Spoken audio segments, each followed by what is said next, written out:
بسم الله والحمد لله والصلاة والسلام على رسول الله وعلى آله وصحبه ومن والاه وبعد. إخوتي الكرام، السلام عليكم ورحمة الله وبركاته. আমাদের আজকের আলোচনা ইবনে কুদামা আল মকদিসি রাহিমাহুল্লাহর লুমাতুল ইতিকাদ এবং শেখ মোহাম্মদ বিন সালেহ আল উসাইমিন রাহিমাহুল্লাহ কর্তৃক এর ব্যাখ্যা গ্রন্থ থেকে। আজকের আলোচনা হচ্ছে সামাইয়াত বিষয়ে। এই আলোচনায় যাওয়ার আগে একটা বিষয় আমি আমাদের ইখওয়ানদেরকে জানিয়ে দিচ্ছি। এর আগের যে অধ্যায়, আমরা ইমানের অধ্যায়ে কিছুটা আলোচনা করছিলাম। ইমান অধ্যায়ে যে বিষয়গুলো আলোচনা হয়েছে, এরপরেও এখানে আরো বেশ কিছু জরুরি আলোচনা রয়ে গেছে। যেমন আলোচনা ছিল যে আমল ইমানের অংশ বিশেষ কি না, এই বিষয়ে ইমাম আবু হানিফা রাহিমাহুল্লাহর ওনার যে মতামত এবং এগুলোর পক্ষে উনি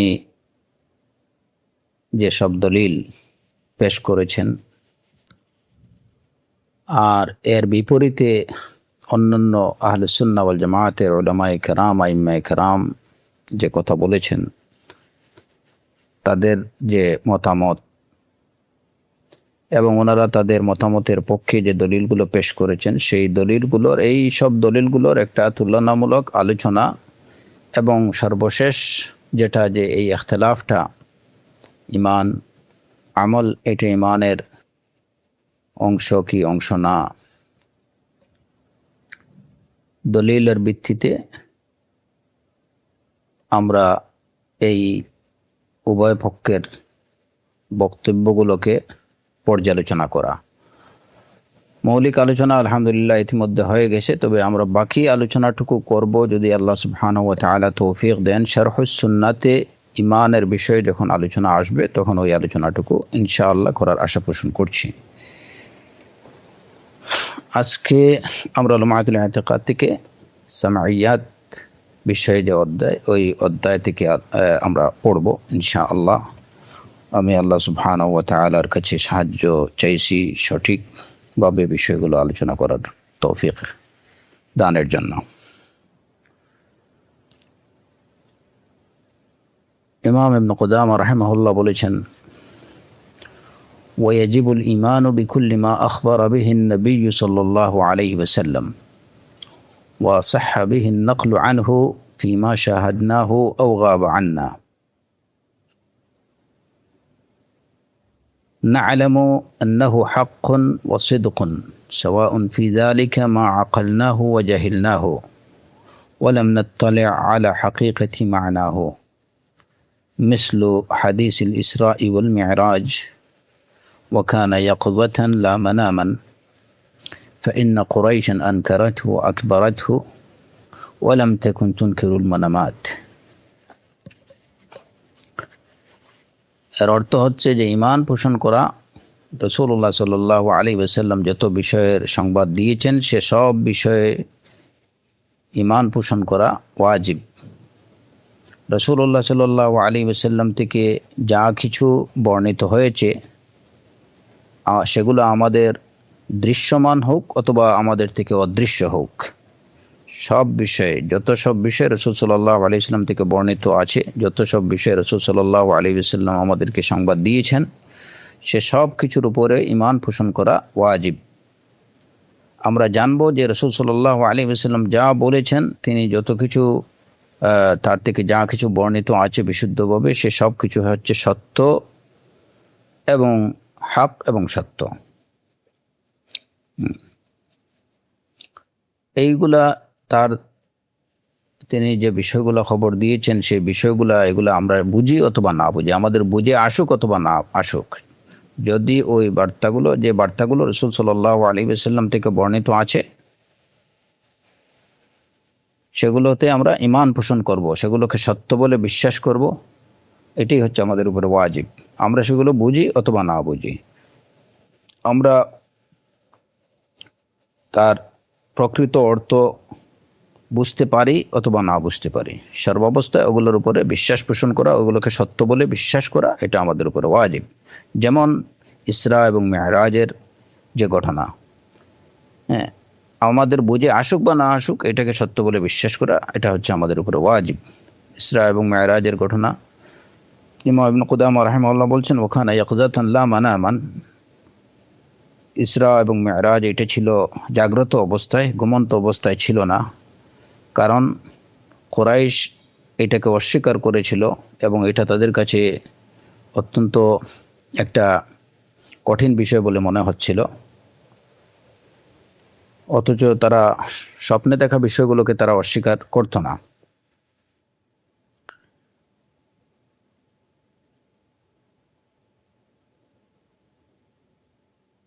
এই হচ্ছে এই পর্যন্ত ইমাম ইবনে কুদামা রাহিমাহুল্লাহর কথা। এর ব্যাখ্যায় শেখ মুহাম্মদ বিন সালেহ আল উসাইমিন রাহিমাহুল্লাহ বলেছেন, ফসলুন ফিস সামঈয়াত, আস-সামঈয়াত কুল্লু মা সাবাতা বিস-সামঈ, সামঈয়াত বা শোনা বিষয়গুলো, শোনা বিষয়গুলোর অর্থ হচ্ছে যেগুলা শ্রবণ নির্ভর বা শোনার মাধ্যমে যেগুলা প্রমাণিত, আই বিতারিকিশ শারঈ, যেগুলা শরীয়তের থ্রুতে প্রমাণিত, ওয়ালাম ইয়াকুন লিল আকলি ফিহা মাদখালুন, যে বিষয়গুলোতে আকলের কোনো স্থান নেই, যে বিষয়গুলো পরিপূর্ণরূপে শরিয়া নির্ভর, যেখানে আকলের কোনো স্থান নেই, এগুলা যৌক্তিক বা বুদ্ধিভিত্তিক কোনো বিষয় না। وكل ما ثبت عن النبي صلى الله عليه وسلم من أخبار فهي حق يجب تصديقه, যে বিষয়গুলো রাসূলুল্লাহ সাল্লাল্লাহু আলাইহি ওয়াসাল্লাম থেকে যে বার্তাগুলো প্রমাণিত সে সবগুলো হচ্ছে সত্য, এগুলোকে সত্য বলে বিশ্বাস করা, স্বীকার করা ওয়াজিব। সাওয়াউন শাহাদনাহু বিহাওয়াসিনা আও গাবা আন্না, রাসূল সাল্লাল্লাহু আলাইহি সাল্লামের দেয়া ওই সংবাদগুলোর বিষয়বস্তু যদি এমন হয় যেগুলো আমরা দেখতে পাচ্ছি, হ্যাঁ, অথবা এগুলো আমরা দেখতে পাচ্ছি না, যাই হোক না কেন, সেগুলো দৃশ্যমান হোক অথবা অদৃশ্যমান হোক, হ্যাঁ, সেগুলোর প্রতি বিশ্বাস পোষণ করা, সত্য বলে মেনে নেওয়া ওয়াজিব। ওয়া সাওয়াউন আদরাকনাহু বিউকুলিনা আম লাম নুদরিকহু, রাসূল সাল্লাল্লাহু আলাইহি সাল্লামের দেয়া সেই সংবাদগুলো যদি এমন হয় যেগুলো আমরা আমাদের বুদ্ধি দ্বারা বুঝতে পারছি, উপলব্ধি করতে পারছি, অথবা আমরা উপলব্ধি করতে পারছি না, যাই হোক না কেন, আমরা উপলব্ধি করতে পারি কিংবা না পারি, সেগুলোর উপরে বিশ্বাস স্থাপন করা, সত্য বলে বিশ্বাস করা ওয়াজিব। লিকাউলিহি তাআলা ইন্না আরসালনাকা বিল হাক্কি বাশীরান ওয়া নাযীরা, কারণ আল্লাহ সুবহানাহু ওয়া তাআলা বলেছেন যে অবশ্যই আমি আপনাকে পাঠিয়েছি সত্য দিয়ে, বাশীরান ওয়া নাযীরা, সুসংবাদদাতা হিসাবে এবং ভয় প্রদর্শনকারী হিসাবে। ওয়ালা তুসআলু আন আসহাবিল জাহিম ওয়াকাদ যাকারা আল মুআল্লিফ মিন যালিকা উমুরা। এই সামঈয়াতের মধ্য থেকে ইমাম ইবনে কুদামা কয়েকটি বিষয় উল্লেখ করেছেন, যে বিষয়গুলা রাসূলুল্লাহ সাল্লাল্লাহু আলাইহি ওয়াসাল্লাম থেকে প্রমাণিত। তন্মধ্যে প্রথম বিষয় হচ্ছে আল আমরুল আউয়াল আল ইসরা ওয়াল মি'রাজ, প্রথম বিষয় হচ্ছে ইসরা এবং মি'রাজ, যেটা মুআল্লিফ ইমাম ইবনে কুদামা রাহিমাহুল্লাহ মেনশন করছেন। আল ইসরা লুগাতান আস-সাইর বিশ-শাখস লাইলান, ইসরা বলা হয়, শাব্দিক অর্থে ইসরার অর্থ হচ্ছে রাতের বেলায় কোনো ব্যক্তির সফর। আর সৈর বিশ্বস লাইলান, কাউকে নিয়ে, কোনো ব্যক্তিকে নিয়ে রাতে সফর করা, এটা হচ্ছে ইসরা। ওয়াকিলা বিমাআনা সারা, কেউ কেউ বলছেন যে এটা হচ্ছে সারার অর্থে। সারা অর্থ মানে যেটা যেটা গোপন করা, রাতের অন্ধকারে যেটা হয় সেটাই হচ্ছে সারা। ওয়া শারআন,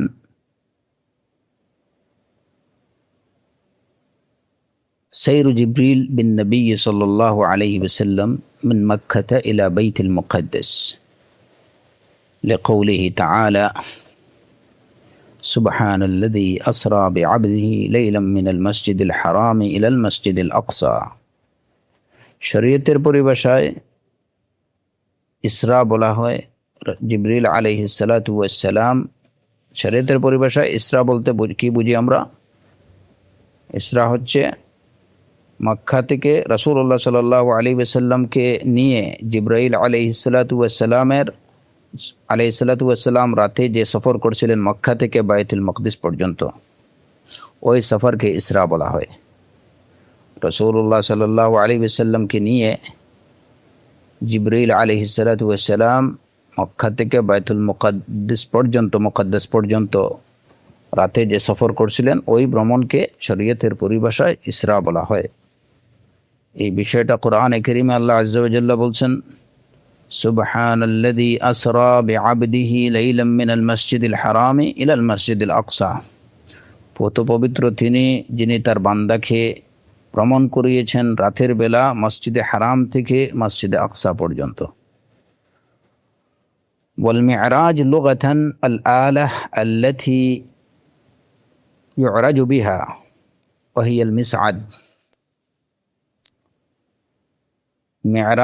মেরাজ শাব্দিক অর্থে মেরাজ হলো ওই মেশিন বা ওই যন্ত্র যার দ্বারা উপরের দিকে ওঠা হয়,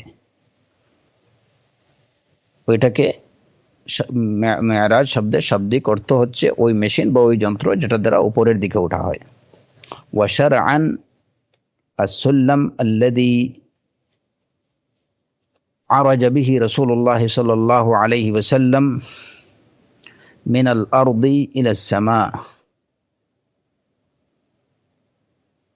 শরীয়তের পরিভাষায় মেরাজ হলো ওই সিঁড়ির নাম যে সিঁড়ি দ্বারা রাসূলুল্লাহ সাল্লাল্লাহু আলাইহি ওয়াসাল্লাম জমিন থেকে আকাশের দিকে উঠেছিলেন।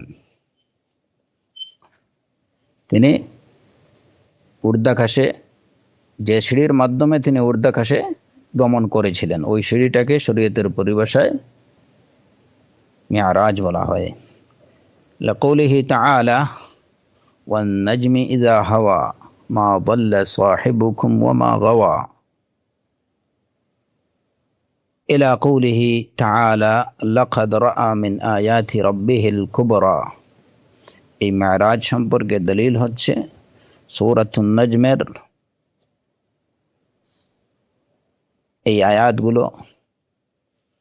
নক্ষত্রের কসম, যখন সেটা পতিত হয়, মা বল্লা সাহিবুকুম ওয়া মা গাওয়া, আল্লাহ আযজা ওয়া জাল্লা বলছেন যে মা বল্লা সাহিবুকুম, তোমাদের সঙ্গী ভুলে যাননি অথবা তিনি বিপদগামীও হননি।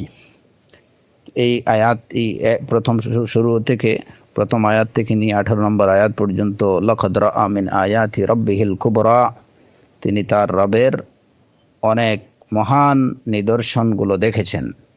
এই আয়াত পর্যন্ত, এই আয়াতগুলোতে মেরাজের ঘটনাগুলো বর্ণনা করা হয়েছে। আল্লাহ সুবহানাহু ওয়া তাআলা সূরাতুন নাজমের এই আয়াতগুলোতে রাসূলুল্লাহ সাল্লাল্লাহু আলাইহি ওয়াসাল্লামের মেরাজের ঘটনাবলী বর্ণনা করেছেন। তো এইগুলো হচ্ছে মেরাজের দলিল। ওয়া কানা ফি লাইলাতিন ওয়াহিদা ইনদাল জামহুর,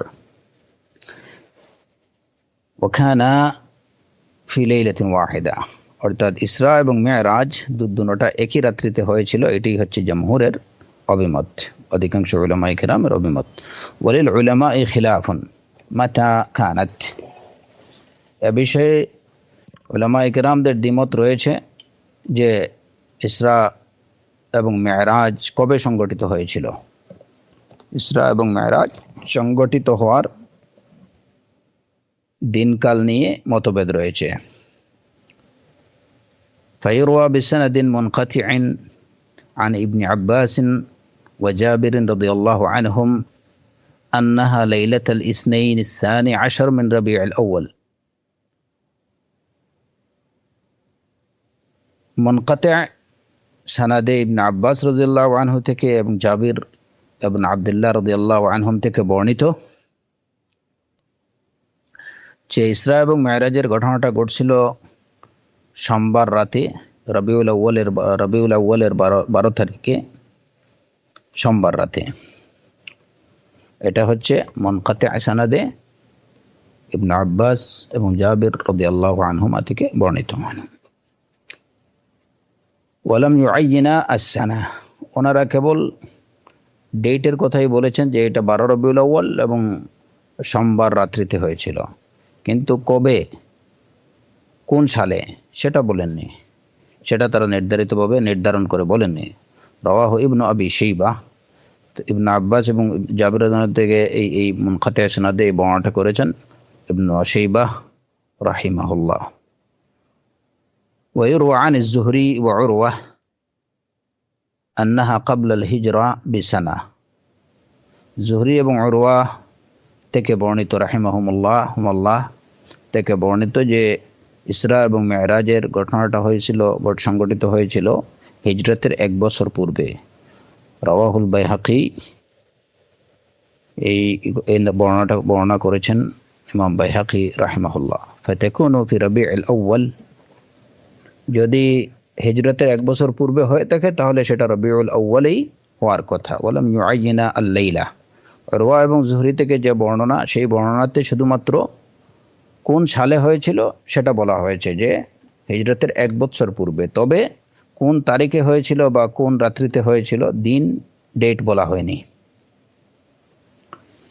ওয়াকালাহু ইবনু সাআদ ওয়া গায়রুহু ওয়া জাযামা বিহি আন-নাওয়ী, এবং ইসরা এবং মেরাজের ঘটনাটা হিজরতের 1 বছর পূর্বে সংগঠিত হয়েছিল, এই কথাটা ইবনু সাআদ এবং অন্যান্যরা বলেছেন। ইমাম নাওয়ী এটা প্রায় সুনির্দিষ্ট করেই বলেছেন। ওয়ায়ুরওয়া আনিস সুদি আন্নাহা ক্বাবলা আল-হিজরাহ বিসিত্তাতি আশারা শাহরান। সুদি রাহিমাহুল্লাহ থেকে বর্ণিত যে ইসরা এবং মেরাজের ঘটনা হিজরতের 16 মাস পূর্বে ঘটেছিল। রাওয়াহুল হাকিম, এবং এই বর্ণনাটি বর্ণনা করেছেন হাকিম তার মুস্তাদরাকে। ফাতাকুনু ফি যিল কা'দা, যদি হিজরতের 16 মাস আগে সংগঠিত হয়ে থাকে, যেটা ওই যে সুদি থেকে বর্ণিত যে বর্ণনা, যদি হিজরতের 16 মাস আগে যদি হয়ে থাকে তাহলে সেটা হবে যিল কা'দা মাসে। ওয়াকিলা ক্বাবলা আল-হিজরা বি3 সিনিন, কেউ কেউ বলেছেন ইসরা এবং মেরাজের ঘটনা ঘটেছে হিজরতের 3 বছর পূর্বে, কেউ বলেছেন ওয়াকিলা বি5, 5 বছর পূর্বে, ওয়াকিলা বি6, কেউ বলেছেন 6 বছর পূর্বে। ওয়াকানা ইয়াকযাতান লা মানামান, ইসরা এবং মেরাজটা সংগঠিত হয়েছিল রাসূলুল্লাহ সাল্লাল্লাহু আলাইহি ওয়াসাল্লামের জাগ্রত অবস্থায়, ঘুমন্ত অবস্থায় না। লিআন্না কুরাইশান আকবারাতহু আনকারাতহু, কেননা এই ঘটনাটাকে কুরাইশরা অসম্ভব এবং মনে করেছে এবং এটাকে তারা অস্বীকার করেছে।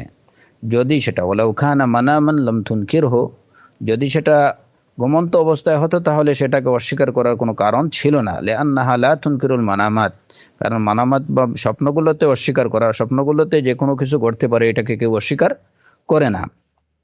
লা তুনকারুল মানামাত। ওয়া কিসসাতুহু আন্না জিবরিল আমারাহুল্লাহু আন ইউসরিয়া বিন নবী সাল্লাল্লাহু আলাইহি ওয়াসাল্লাম ইলা বাইতুল মাকদিস।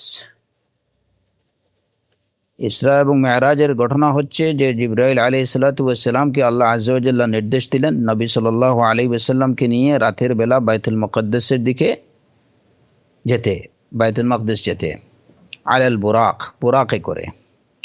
সুম্মা ইয়ারুজু বিহি ইলাস সামাওয়াতিল উলা, এরপরে তাকে নিয়ে ঊর্ধ্বাকাশে গমন করতে, সামাআন এক এক আকাশ করে ঊর্ধ্বাকাশে যেতে। হাত্তা বালাগা মাকানান সামিআ ফিহি সরিফ আল আকলাম, শেষ পর্যন্ত এমন স্থানে গিয়ে পৌঁছালেন রাসূলুল্লাহ সাল্লাল্লাহু আলাইহি ওয়াসাল্লামকে নিয়ে জিবরিল আলাইহিস সালাতু ওয়াস সালাম যেখানে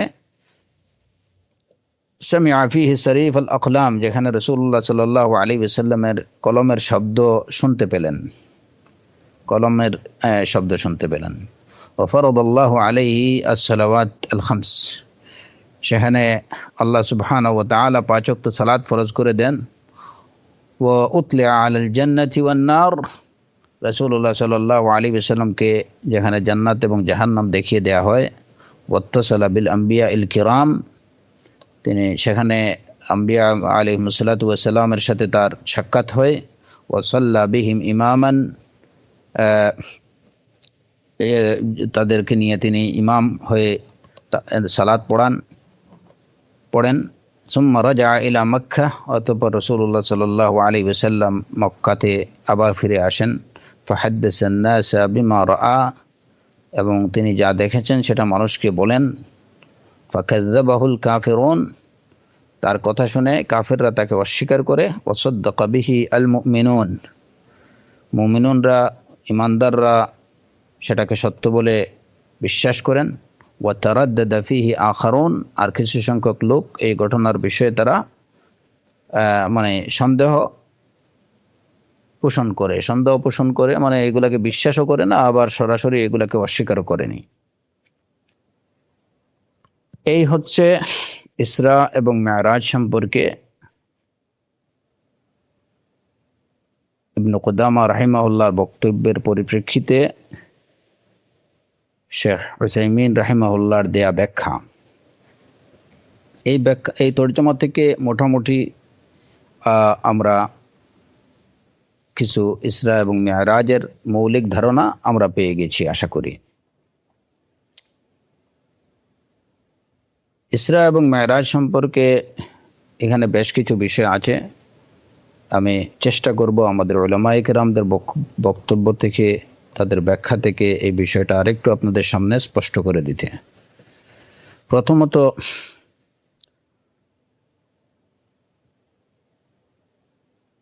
এই যে ইমাম ইবনে কুদামা রাহিমাহুল্লাহর এই কথা, ইয়াজিবুল ঈমানু বিকুল্লি মা আখবারা বিহি নবী সাল্লাল্লাহু আলাইহি ওয়াসাল্লাম ওয়া সাহহাবিহি নাকলু আনহু ফিমা শাহাদনাহু আও গাবা আন্না, আমাদের দৃশ্যমান হোক অথবা অদৃশ্য হোক, যত সব বিষয়ে রাসূলুল্লাহ সাল্লাল্লাহু আলাইহি ওয়াসাল্লাম খবর দিয়েছেন, জানিয়ে গেছেন, এবং যা কিছু তার থেকে বর্ণিত আছে, সেগুলো আমরা বুঝি বা না বুঝি, আমাদের বিবেক আমরা সেটা উপলব্ধি করতে পারি কিংবা না পারি, আমরা দেখি অথবা না দেখি, আমাদের কাজ হচ্ছে ওইগুলোকে সত্য বলে বিশ্বাস করা, সত্য বলে স্বীকার করা। এটি হচ্ছে ঈমানের দাবি। কেন?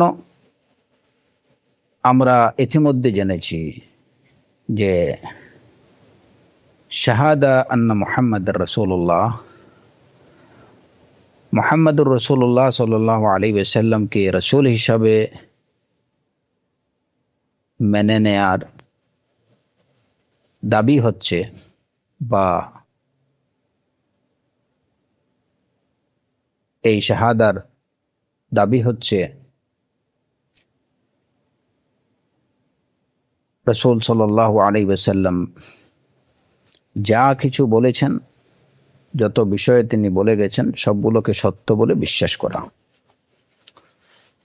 তিনি যা আদেশ করেছেন সেগুলো পালন করা, তিনি যা কিছু থেকে নিষেধ করেছেন সেগুলো থেকে বিরত থাকা, এবং তিনি যেভাবে বলে গেছেন সেভাবেই কেবল আল্লাহ সুবহানাহু ওয়া তাআলার ইবাদত করা। এটি হচ্ছে শাহাদা আন্না মুহাম্মাদুর রাসূলুল্লাহর তাৎপর্য এবং দাবি।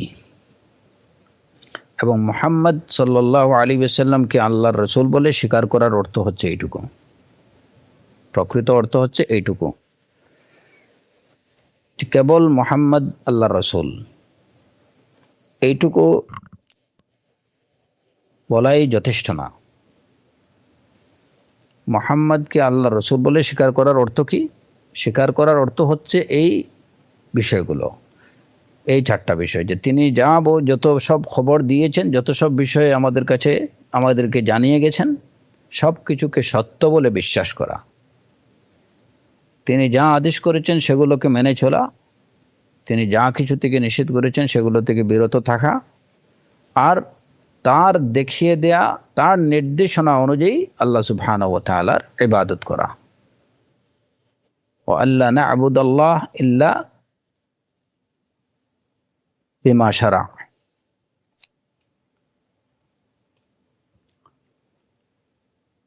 তো সামঈয়াতের উপরে ঈমান পোষণ করা, এটা হচ্ছে শাহাদা আন্না মুহাম্মাদার রাসূলুল্লাহর দাবি। যদি কেউ এগুলোতে বিশ্বাস না করে তাহলে এর অর্থ হবে যে সে মুহাম্মদুর রাসূলুল্লাহকে আল্লাহর রাসূল বলে স্বীকার করে না, বা এই শাহাদাতে সে বিশ্বাসী না। অতএব সামঈয়াতের উপরে বিশ্বাস করা,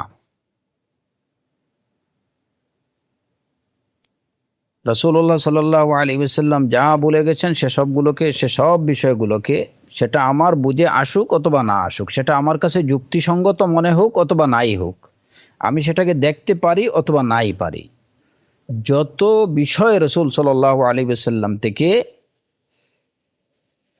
সঠিকভাবে আমাদের বর্ণিত রয়েছে, সে সব কিছুকে সত্য বলে বিশ্বাস করা, স্বীকার করা, এটা হচ্ছে ঈমানের দাবি।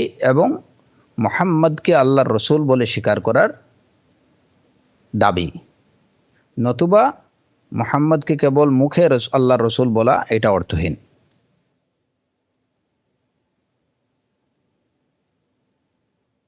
তবে এখানে যে বিষয়টা আমাদের অবশ্যই খেয়াল রাখতে হবে যে রাসূলুল্লাহ সাল্লাল্লাহু আলাইহি ওয়াসাল্লাম যা বলে গেছেন সে সবগুলোকে আমরা সত্য বলে বিশ্বাস করব অবশ্যই।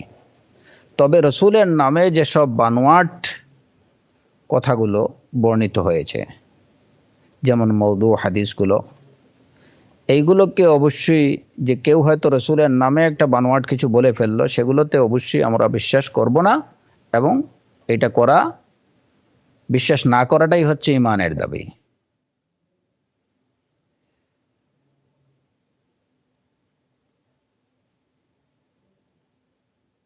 এবং না করা ঈমানের দাবি কেন? রাসূলুল্লাহ সাল্লাল্লাহু আলাইহি ওয়াসাল্লাম বলে গেছেন, মান কাযাবা আলাইয়া মুতাআম্মিদান ফালিয়াতাবাওয়া মাকআদাহু মিনান নার।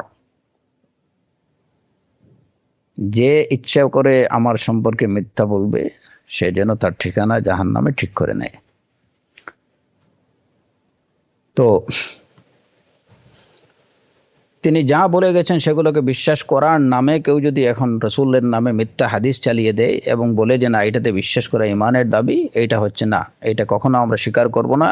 এবং এটাতে বিশ্বাস না করা, রসুলের নামে বানোয়াট কথাগুলোতে বিশ্বাস না করা হচ্ছে ঈমানের দাবি। যতগুলো বিষয় যা রাসূলুল্লাহ সাল্লাল্লাহু আলাইহি ওয়াসাল্লাম থেকে বর্ণিত বলে বিশুদ্ধভাবে প্রমাণিত, বা যত সব বিষয় রাসূল সাল্লাল্লাহু আলাইহি ওয়াসাল্লাম থেকে সঠিকভাবে বর্ণিত, বিশুদ্ধভাবে গ্রহণযোগ্য বর্ণনায় যে খবরগুলো আমরা পেয়েছি, সেসব বিষয়ে ঈমান পোষণ করা, সত্য বলে বিশ্বাস করা, এটা হচ্ছে ঈমানের দাবি। কোরআনে করিম, এটাও কিন্তু কোরআনের করিমের খবরগুলো আমরা পেয়েছি রাসূলুল্লাহ সাল্লাল্লাহু আলাইহি ওয়াসাল্লামের মাধ্যমে। যেহেতু কোরআনে কোনো ধরনের তাবদীল তাহরিফ হওয়া থেকে এটা মাহফুজ, সেই কারণে কোরআনের যাবতীয় বিষয়ে বিশ্বাস পোষণ করা ঈমানের দাবি।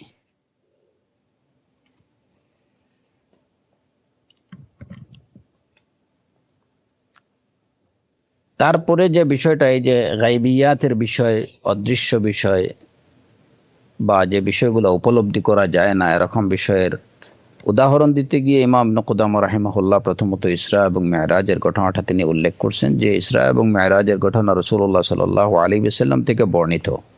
এই ঘটনা আমরা প্রত্যক্ষ করিনি, এগুলার প্রত্যক্ষদর্শী কেউ না, রাসূলুল্লাহ সাল্লাল্লাহু আলাইহি ওয়াসাল্লাম বলেছেন। ঘটনাটা এমন যে সাধারণ বিবেক বা মানুষের সাধারণ বুদ্ধি বা যুক্তি এইটাকে সাপোর্ট করে না, যে কিভাবে একই রাতে একজন মানুষের পক্ষে মক্কা থেকে বায়তুল মকদিস যাওয়া, সেখান থেকে আবার একদম সিদরাতুল মুনতাহা পর্যন্ত পৌঁছে যাওয়া, আবার এক রাতের মধ্যেই সব কিছু ঘুরে মক্কাতে চলে আসা, এটা কোনো মানুষের বুদ্ধি, মানুষের বিবেক এটাকে উপলব্ধি করতে পারে না। কিন্তু যেহেতু এই ঘটনাটা কোরআনে কারিমে বর্ণিত, রাসূলুল্লাহ সাল্লাল্লাহু আলাইহি ওয়াসাল্লামের হাদিসে এই বিষয়টা বিশুদ্ধভাবে বর্ণিত, অতএব মুমিনিনদের কাজ হচ্ছে এটাকে সত্য বলে বিশ্বাস করা, সত্য বলে স্বীকার করা। যদি কেউ এ বিষয়ে সন্দেহ পোষণ করে তাহলে সে মুহাম্মাদুর রাসূলুল্লাহ এই শাহাদাতে বিশ্বাসী বলে গণ্য হবে না। ইসরা এবং মিরাজের বিষয়ে এখানে আমরা জেনেছি যে ইসরা এবং মিরাজ দুইটা এক বিষয় না। প্রথমত যেটা শাহ হুসাইমিন রাহিমাহুল্লাহ বলেছেন যে ইসরা হচ্ছে রাতের বেলায় কাউকে নিয়ে, কোনো ব্যক্তিকে নিয়ে ভ্রমণ করা, এটা হচ্ছে ইসরা। আর মিরাজ হচ্ছে উপরের দিকে ঊর্ধ্বাকাশে ভ্রমণ করা, এটা হচ্ছে মিরাজ। মক্কা থেকে বায়তুল মকদিস পর্যন্ত রাসূলুল্লাহ সাল্লাল্লাহু আলাইহি ওয়াসাল্লামের এই যাত্রাটুকু হচ্ছে ইসরা, এবং বায়তুল মকদিস থেকে সপ্তম আকাশে এবং তারপরে সিদরাতুল মুনতাহায় পৌঁছা, এই অংশটুকুর ভ্রমণকে বলা হয়, এইটুকু হচ্ছে মেরাজ। ইসরা এবং মেরাজ মক্কা থেকে বায়তুল মকদিস পর্যন্ত এই যাত্রাটুকু, এইটুকু হলো ইসরা। বায়তুল মকদিস থেকে সপ্তম আকাশ এবং তার ঊর্ধ্বে যাওয়া, ওই অংশটুকুর ভ্রমণ হচ্ছে মেরাজ। ইসরা এবং মেরাজ দুইটা একই রাত্রিতে সংঘটিত হয়েছে, যেটা আমরা এই শাহ হুসাইমিন রাহিমাহুল্লাহর ব্যাখ্যা থেকে আমরা পেয়েছি।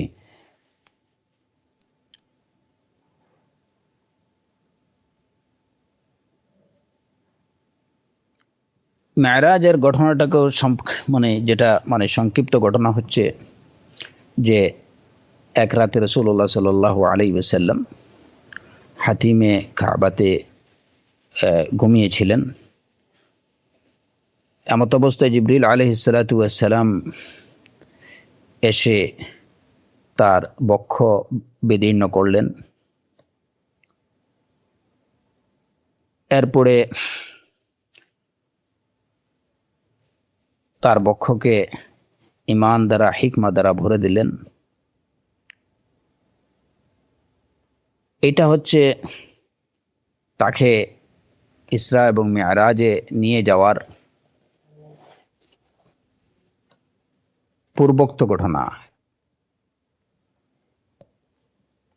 এর রাসূল সাল্লাল্লাহু আলাইহি ওয়াসাল্লামকে নিয়ে বায়তুল মকদিস এবং এরপরে বায়তুল মকদিস থেকে সপ্তম আকাশে যাওয়ার আগে এই ঘটনাটা ঘটলো যে জিবরাইল আলাইহিস সালাতু ওয়াস সালাম এক রাতে এসে যখন রাসূল সাল্লাল্লাহু আলাইহি ওয়াসাল্লাম হাতিমের মধ্যে ঘুমিয়েছিলেন, তখন জিবরাইল আলাইহিস সালাতু ওয়াস সালাম এসে রাসূল সাল্লাল্লাহু আলাইহি ওয়াসাল্লামের বক্ষ বিদীর্ণ করলেন এবং তার বক্ষকে ঈমান এবং হিকমা দ্বারা আল্লাহর নির্দেশে ভরে দিলেন। এটা ছিল ওই ভ্রমণের জন্য রাসূলুল্লাহ সাল্লাল্লাহু আলাইহি ওয়াসাল্লামকে প্রস্তুত করার একটা অংশ। যেমন স্বাভাবিকভাবে আমরা দেখি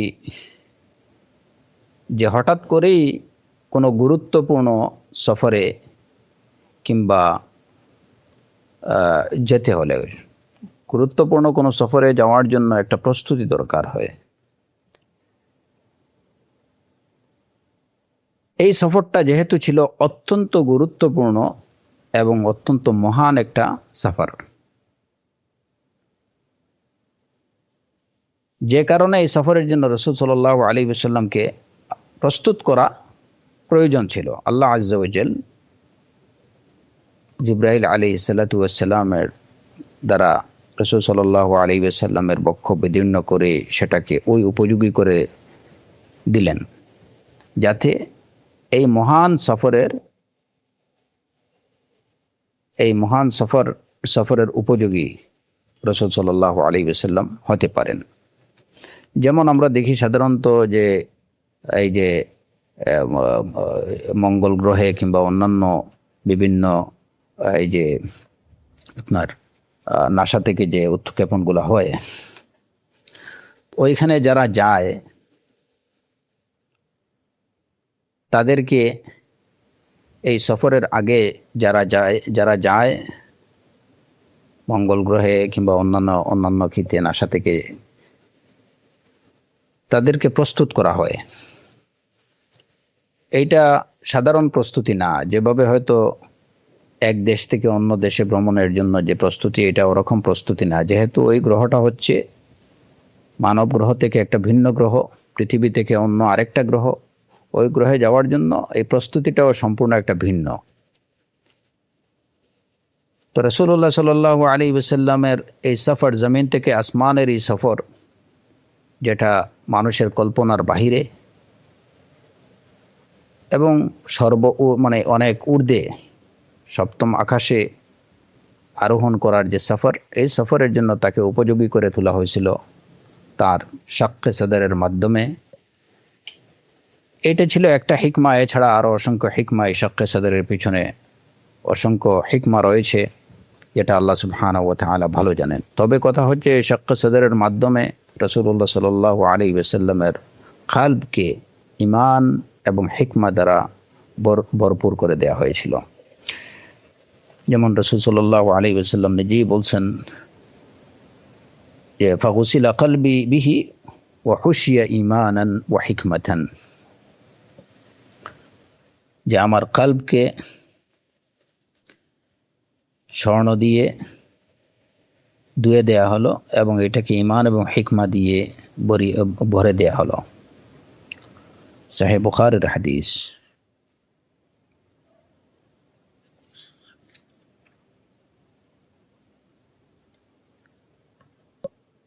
উমুরে গায়বিয়া বা রাসূল সাল্লাল্লাহু আলাইহি ওয়াসাল্লামের দেয়া যে খবরগুলো, সেই খবরগুলোর বিষয়ে মুসলমানদের, ইমানদারদের করণীয় হলো তিনটা বিষয়, মূলত তিনটা বিষয়।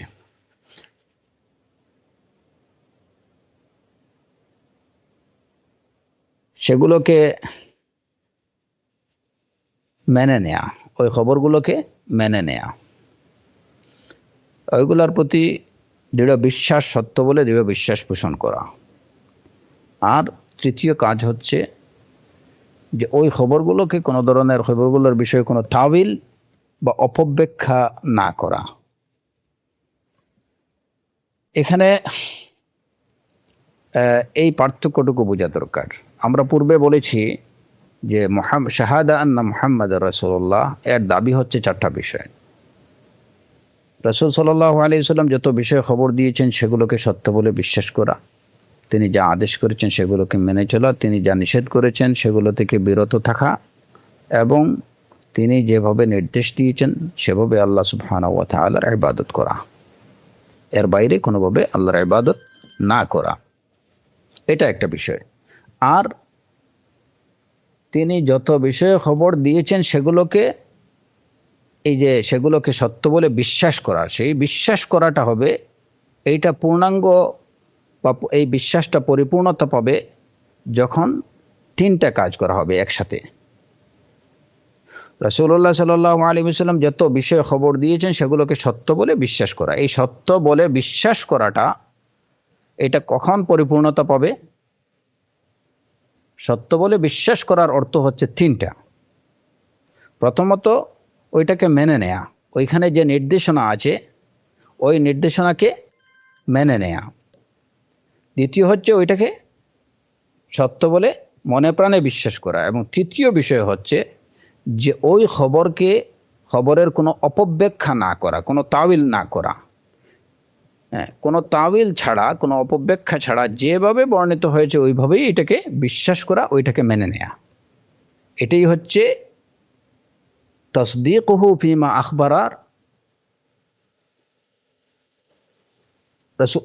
তাসদীকুহু ফীমা আখবার, রাসূল সাল্লাল্লাহু আলাইহি ওয়াসাল্লাম যা বলেছেন সেগুলোকে সত্য বলে বিশ্বাস করার অর্থ হচ্ছে এইটুকু।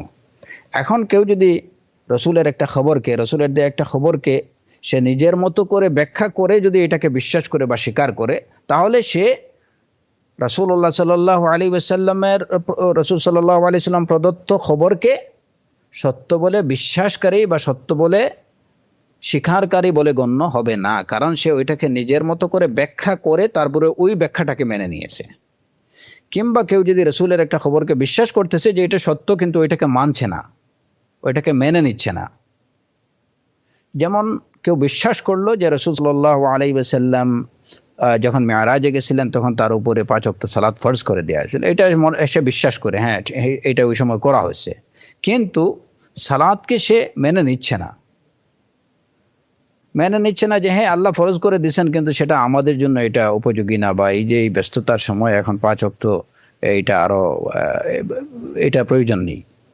তাহলে সে রাসূলুল্লাহ সাল্লাল্লাহু আলাইহি ওয়াসাল্লামের দেয়া খবরগুলোকে সত্য বলে বিশ্বাসকারী হিসাবে গণ্য হবে না। এর জন্য সত্য বলে বিশ্বাসকারী বলে গণ্য হতে হলে এই 3টা জিনিস তার মধ্যে থাকতে হবে। একটা হচ্ছে তাসলিম, একটা হচ্ছে ঈমান, এবং একটা হচ্ছে কোনরূপ তাবিল ছাড়া, তাহরিফ ছাড়া ওইটাকে মেনে নেয়া।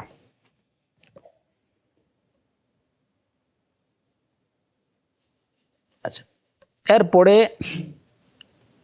ইসরা এবং মেরাজের বিষয়ে আমরা চলে আসি। এখানে ইসরা এবং মেরাজের বিষয়ে প্রথম মাসআলা হচ্ছে যে মাসআলাগুলো আলহামদুলিল্লাহ সুন্দরভাবে কি করেছেন, বর্ণনা করেছেন আল্লামা সালেহ আল শেখ হাফিজাহুল্লাহ। তো তিনি ইসরা এবং মেরাজের মাসআলাগুলোকে অত্যন্ত সুন্দরভাবে আলোচনা করেছেন, ইসরা এবং মেরাজ সম্পৃক্ত মাসআলাগুলোকে। যে প্রথম মাসআলাটা হচ্ছে যে ইসরা এবং মেরাজ এই দুইটা একই সাথে সংগঠিত হয়েছে। তো আহলে ইলমদের মধ্যে বা উলামায়ে কেরামদের মধ্যে ইখতিলাফ আছে এই বিষয়ে যে ইসরা এবং মেরাজের ঘটনাটা কি একবারই ঘটেছিল না কয়েকবার। এ বিষয়ে উলামায়ে কেরামদের মধ্যে বিভিন্ন মত আছে। প্রথম মত হচ্ছে যে ইসরা এবং মেরাজ একবারই সংগঠিত হয়েছিল। দ্বিতীয় অভিমত হচ্ছে যে ইসরা 2 বার হয়েছিল আর মেরাজের ঘটনা একবার ঘটেছিল, এবং এই অভিমতটা গ্রহণ করেছেন হাফিজ ইবনে হাজার আল আসকালানি রাহিমাহুল্লাহ। প্রথম অভিমত হচ্ছে যে ইসরা এবং মেরাজ একবারই সংগঠিত হয়েছিল। দ্বিতীয় অভিমত হচ্ছে যে ইসরার ঘটনা 2 বার ঘটেছে আর মেরাজের ঘটনা একবার ঘটেছে। তো শেখ সালেহ আল শেখ হাফিজাহুল্লাহ বলেছেন যে এই ঘটনাটা একবার ঘটেছে, এটাই হচ্ছে সবচেয়ে উত্তম অভিমত এবং সবচেয়ে বেশি গ্রহণযোগ্য। যারা বলেছেন যে আবার কারো অভিমত হচ্ছে যে ইসরা এবং মেরাজের ঘটনাটা একাধিকবার ঘটেছে, দুইটাই একাধিকবার ঘটেছে। কেউ বলেছেন যে ইসরা এবং মেরাজের ঘটনা 3 বার, কেউ বলেছেন 4 বার সংগঠিত হয়েছে। তো এই যে বিভিন্ন মতগুলো, এই বিভিন্ন মতের কারণটা কি? বিভিন্ন মতের কারণ হচ্ছে মূলত ইসরা এবং মেরাজ সংক্রান্ত সম্পর্কে বর্ণিত যে হাদিসগুলো, ওই হাদিসগুলোর ইবারতের মধ্যে বিভিন্ন ভিন্নতা, সেই ভিন্নতাটাকে দূর করার জন্য উলামায়ে কেরামদের কেউ কেউ এই ঘটনা ইসরা এবং মেরাজের ঘটনা কেউ বলেছেন একবার, কেউ বলেছেন 2 বার, কেউ বলেছেন 3 বার, কেউ বলেছেন 4 বার। মূলত হাদিসের মধ্যে ইসরা এবং মেরাজ সম্পৃক্ত মানে সম্পর্কিত যে বর্ণিত যে হাদিসগুলো, ওই হাদিসগুলোর মানে আলফাজের মধ্যে যে ভিন্নতা, ওই ভিন্নতাটাকে দূর করার জন্যই তারা এই ভিন্ন মতামতের ভিন্ন ভিন্ন মতের আশ্রয় নিয়েছেন।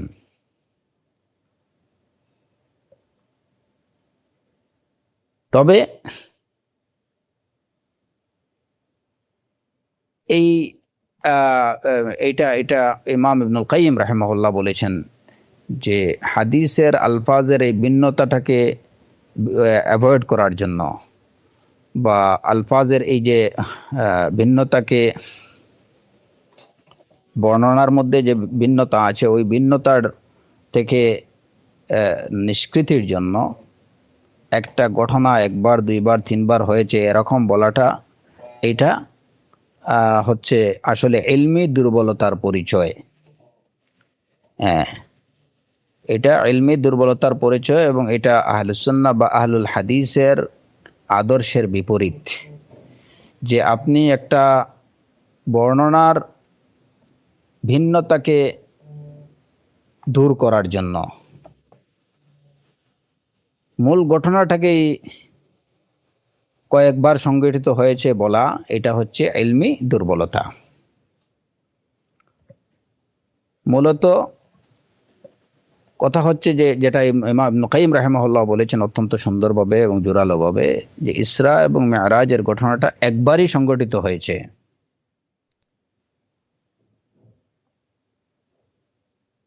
কোরআনে কারীমের এই যে সূরাতুল ইসরার সুবহানাল্লাযী আসরা বিআবদিহি লাইলাম মিনাল মাসজিদিল হারাম ইলাল মাসজিদিল আকসা আল্লাযী বারাকনা হাওলাহু লিনুরিয়াহু মিন আয়াতিনা, এই আয়াত দ্বারা প্রমাণিত হয় যে এই ঘটনাটা একবারই ঘটছে। যদিও এই যে কোনো কোনো রিওয়ায়াত এই সংক্রান্ত ইসরা এবং মেরাজ সংক্রান্ত যে বর্ণনাগুলো, যে হাদিসগুলো, সেই হাদিসগুলোর কোনোটা থেকে যদিও এইটুকু বোঝা যায় যে এটা দুইবার হয়েছে, কিন্তু মূলত যে সুস্পষ্ট এবং বিশুদ্ধ দলিলগুলো পর্যালোচনা করলে এবং কোরআনে কারীমের এই আয়াত পর্যালোচনা করলে দেখা যায় যে এই ঘটনাটা একবারই সংঘটিত হয়েছে। অতএব বিশুদ্ধ কথা হলো যে ইসরা এবং মেরাজের ঘটনাটা একবারই সংঘটিত হয়েছে। একাধিকবার সংগঠিত হওয়ার যে কথাগুলো, যে মতগুলো যে সমস্ত উলামায়ে কেরামরা বা যারা দিয়েছেন, এরা মূলত ওই হাদিসের যে আলফাজের যে ভিন্নতা বা বিভিন্ন হাদিসে বিভিন্ন রকম যে বর্ণনাগুলো আসছে, এইগুলোর মধ্যে একটা সমন্বয় সাধনের জন্যই তারা বলছেন যে একাধিকবার সংগঠিত হয়েছে। কিন্তু প্রকৃতপক্ষে এর পক্ষে বিশুদ্ধ দলিল যেগুলো আছে সেই দলিলগুলো পর্যালোচনা করলে দেখা যায় যে এই ঘটনাটা একবারই সংগঠিত হয়েছে। দ্বিতীয় মাসআলা হচ্ছে ইসরা এবং মেরাজের ঘটনা কবে সংগঠিত হয়েছে। এই বিষয়ে আহলুল ইলমদের মধ্যে ইখতিলাফ অনেক পুরাতন। তারাই এই বিষয়ে আসলে সঠিকভাবে কোনো সিদ্ধান্তে, সবাই ঐক্যমত্যভাবে কোনো সিদ্ধান্তে পৌঁছাতে পারেননি। অথচ দেখা যায় যে বাংলাদেশের মুসলমানরা, তারা ওই সমস্ত উলামায়ে কেরামদের থেকে, আইম্মায়ে কেরামদের থেকে তারা অনেক বেশি জানেন। তারা ঠিক করে রাখছেন যে মেরাজের ঘটনাটা এটা রজবের 27 তারিখে হয়েছিল। আমাদের দেশে 27শে রজবকে শবে মেরাজ হিসাবে আখ্যায়িত করে দেওয়া হয়েছে। মাশাআল্লাহ, এতে মনে হয় যেন এই যে বাংলাদেশের মুসলমানরা পূর্ববর্তী সালাফদের থেকেও দিনের বিষয়ে অনেক বেশি জ্ঞান রাখেন। যে বিষয়ে পূর্ববর্তী উলামায়ে কেরাম, আইম্মায়ে কেরামরা, মুহাদ্দিসিনে কেরামের মধ্যে ইখতিলাফ রয়েছে, যে তারা সুনির্দিষ্টভাবে বলতে পারছেন না কবে, এ বিষয়ে তাদের ভিন্ন মত রয়েছে। অথচ বাংলাদেশের মুসলমানরা তারা ইজমা করে ফেলছেন, প্রায় অঘোষিত ইজমা, শুধু বাংলাদেশ না, বাংলাদেশ, ভারত, পাকিস্তানের অধিকাংশ মুসলমানেরা, যে 27শে রজব হচ্ছে শবে মেরাজ। আশ্চর্যের বিষয় যে তাদের এই যে দিবসটাকে তারা শবে মেরাজ হিসাবে পালন করেন, 27শে রজবের, এই 27 রজব শবে মেরাজ হওয়ার পক্ষে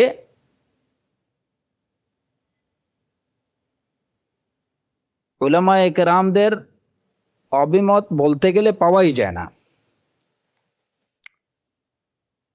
27শে রজব, এই যে উলামায়ে কেরামরা তারা যে বিভিন্ন মত দিয়েছেন এ বিষয়ে ইখতিলাফ, যে কবে এই মেরাজের ঘটনাটা কবে, কয় তারিখে সংঘটিত হয়েছিল, এই বিষয়ে তাদের মধ্যে ইখতিলাফ। তারা যে মতগুলো দিয়েছেন বা তাদের থেকে যে মতগুলো বর্ণিত, সেই মতামতের মধ্যে 27শে রজবের উল্লেখও পাওয়া যায় না। অথচ বাংলাদেশের মুসলমানরা এটা কোথা থেকে আবিষ্কার করলেন এটা তারাই জানেন। যুগ যুগ ধরে তারা 27শে রজবকে শবে মেরাজ হিসাবে পালন করে আসছেন। এ বিষয়ে উলামায়ে কেরামদের বক্তব্য যদি আমরা দেখি তাহলে দেখা যায় যে কবে ইসরা এবং মেরাজের ঘটনাটা সংঘটিত হয়েছিল। বেশিরভাগ আহলুল ইলমদের অভিমত হচ্ছে যে ইসরা এবং মেরাজের ঘটনা ঘটেছিল হিজরতের 1 বছর পূর্বে। হিজরতের 1 বছর পূর্বে। আচ্ছা, এখন হিজরতের 1 বছর পূর্বে ঠিক 1 বছর মানে ঠিক 12 মাস আগে না প্রায় 12 মাস আগে, এই বিষয়ে তাদের মধ্যে ভিন্নমত।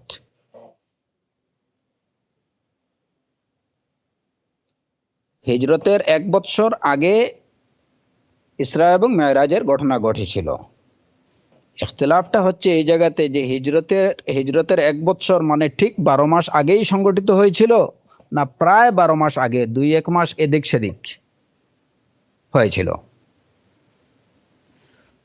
যদি আমরা ধরে নেই হিজরত, রাসূলুল্লাহ সাল্লাল্লাহু আলাইহি ওয়াসাল্লাম মক্কা থেকে মদিনায় হিজরত করেছিলেন রবিউল আউয়াল মাসে, এই বিষয়ে কারো কোনো দ্বিমত নেই। এই বিষয়ে কারো কোনো দ্বিমত নেই। এখন ইসরা এবং মেরাজের ঘটনা হিজরতের 1 বছর পূর্বে যদি হয়, আমরা যদি ধরে নেই যে 12 মাস পূর্বে সেটা হয়েছিল, ঘটনাটা হিজরতের 12 মাস পূর্বে হয়েছিল, তাহলে সেটা রবিউল আউয়াল মাসে হওয়ার কথা। অথচ আমাদের দেশে সেটা পালন করা হচ্ছে 27শে রজব। আচ্ছা,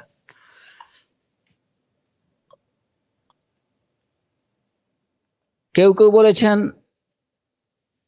যে হিজরতের 11 মাস পূর্বে। যদি 11 মাস পূর্বে হয় তাহলে তাও পড়ে সফর মাসে, সেটা রজব মাস হয় না। কেউ কেউ বলেছেন যে হিজরতের 2 মাস পূর্বে, হিজরতের 1 বছর মানে 8 মাস পূর্বে। কেউ কেউ বলেছেন যে এটা হিজরতের 1 বছর ঠিক 1 বছর মানে 12 মাস পূর্বে। কেউ বলেছেন হিজরতের 11 মাস পূর্বে, কেউ বলেছেন হিজরতের 10 মাস পূর্বে। তো 10 মাস যদি হয় তাহলে সেটা হয় মুহররমে।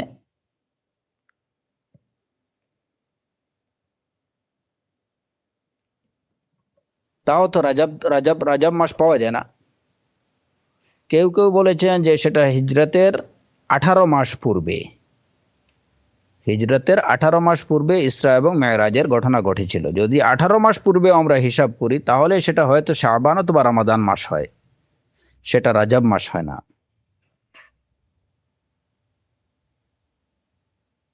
তো এই ইখতিলাফগুলোর দিকে যদি আমরা তাকাই তাহলে দেখা গেল যে উলামায়ে কেরামদের থেকে হিজরতের মাস, কোন মাসে হিজরত হয়েছিল বা কবে হিজরত হয়েছিল, এ বিষয়ে তাদের থেকে যে অভিমতগুলো আছে ওই অভিমতগুলোতে রজব মাসের উল্লেখ পাওয়া যায় না। সুতরাং 27শে রজবকে সুনির্দিষ্টভাবে, তারপরেও যদি আমরা মনে করি যে হ্যাঁ একটা অভিমত যদি আমরা পাই যে রজব মাসে হয়েছিল, কিন্তু সেটা তো সুনির্দিষ্ট না, সেটা অন্যান্য অভিমতগুলোর মতো একটা অভিমত এবং যেটা কোনো জোরালো অভিমত না।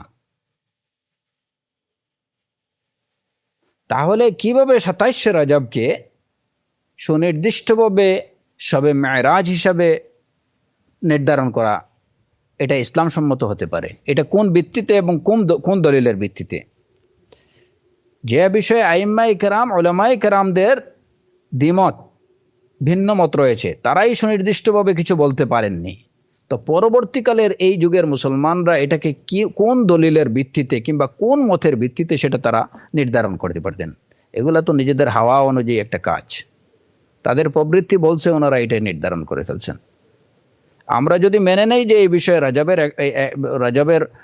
রজব মাসে ইসরা এবং মেরাজের ঘটনা ঘটেছিল, এ বিষয়ে একটা অভিমত আমরা যদি মেনে নেই যে অভিমত আছে, তারপরে তো এটা কেবলমাত্র একটা অভিমত, এটাকে তো সুনির্দিষ্ট করা যায় না বা সুনিশ্চিত করা যায় না যে এই মাসেই হয়েছিল। এবং শুধু তাই না, আমরা মাস নির্ধারণের সাথে সাথে তারা তারিখও নির্ধারণ করে রাখছেন যে সেটা 27 তারিখে। এটা কোনোভাবেই কাম্য না। দিনের কোনো বিষয়কে এভাবে নিজেদের ইচ্ছা খেয়াল খুশি অনুযায়ী এবং সুস্পষ্ট দলিল ছাড়া নির্ধারণ করার অধিকার মুসলমানের নেই। যে বিষয়টা যেভাবে আছে, যদি আমরা কোনো বিষয়ে ঐক্যমত্যে পৌঁছাতে না পারি, উলামায়ে কেরামদের মধ্যে যদি দেখা যায় যে একটা বিষয়ে দ্বিমত আছে এবং ওইখান থেকে কোনো মতকে প্রাধান্য দেওয়া যাচ্ছে না, তাহলে ওই বিষয়টাকে ওইভাবেই আমরা স্বীকার করব যে হ্যাঁ, ঘটনা সংগঠিত হয়েছে, ইসরা এবং মেরাজের ঘটনা সংগঠিত হয়েছে, এ বিষয়ে কোনো ডাউট নেই, কোনো সন্দেহ নেই। কবে হয়েছে এই বিষয়ে উলামাদের থেকে বিভিন্ন অভিমত রয়েছে। ওইখান থেকে কোনো মতকে সুনিশ্চিত করা বা সুনির্দিষ্ট করা বা নিশ্চিতভাবে বলা যে এই তারিখে হয়েছে, এটা কোনোভাবেই উচিত না।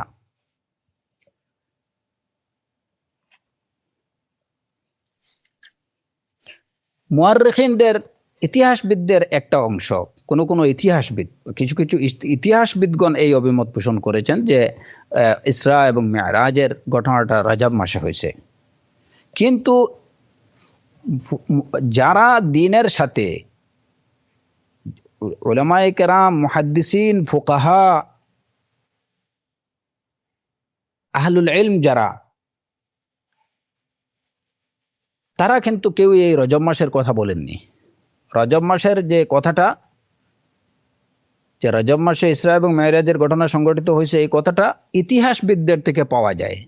এখন দিনের বিষয়ে আমার প্রশ্ন হচ্ছে যে দিনের বিষয়ে আপনি ইতিহাসবেত্তাদের কথা গ্রহণ করবেন না দিনের বিষয়ে মুহাদ্দিসিন, ফুকাহা, উলামা তাদের কথা নেবেন?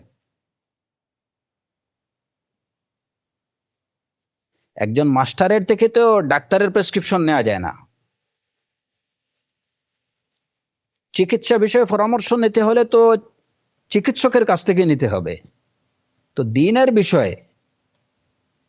বিষয়ে ইতিহাসবেত্তাদের থেকে তারা কিছু বললেন এবং ওই অভিমতটাকে গ্রহণ করা, এটা নির্বুদ্ধিতার পরিচয়।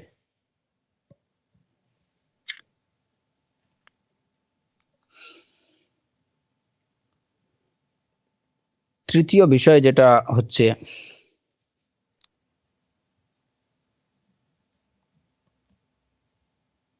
যে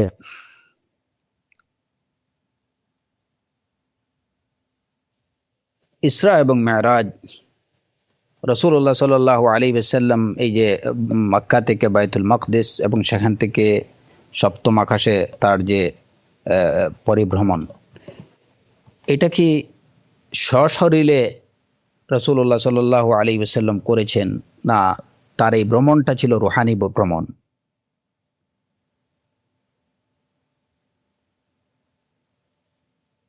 না এই ভ্রমণটা ছিল স্বপ্নে?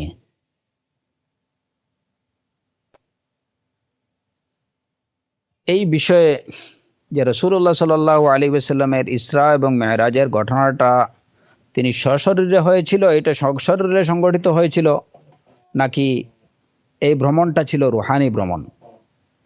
এই বিষয়ে সাহাবায়ে কেরামদের মধ্যে একটু ভিন্ন মত পাওয়া যায়।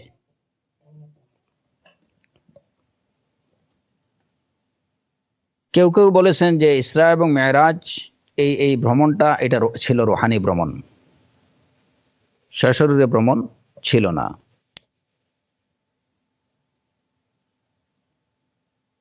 আর অধিকাংশেরই অভিমত হচ্ছে যে ইসরা এবং মেরাজটা ছিল, এই ভ্রমণটা ছিল রাসূলুল্লাহ সাল্লাল্লাহু আলাইহি ওয়াসাল্লামের সশরীরে ভ্রমণ। তবে এখানে আরেকটা বিষয়, যে এটা জাগ্রত অবস্থায় ছিল না ঘুমন্ত অবস্থায় ছিল, এই বিষয়ে সাহাবায়ে কেরামদের মধ্যে কোনো ইখতিলাফ নেই। এই বিষয়ে কোনো ইখতিলাফ নেই যে এই ঘটনাটা ছিল জাগ্রত অবস্থায়। সফরটা রুহানি ছিল না জিসমানি ছিল, সশরীরে ভ্রমণ ছিল না রুহানি ভ্রমণ ছিল, এই বিষয়ে একটু সাহাবায়ে কেরামদের কিছু সংখ্যক থেকে একটা ভিন্ন মত পাওয়া যায়। কিন্তু বেশিরভাগের অভিমত হচ্ছে যে এই ভ্রমণটা ছিল সশরীরে। কিছু সংখ্যকের অভিমত হচ্ছে যে এটা ছিল রুহানি ভ্রমণ, তবে এটা ঘুমন্ত অবস্থায় ছিল না, ছিল জাগ্রত অবস্থায়, এ বিষয়ে কোনো দ্বিমত নেই।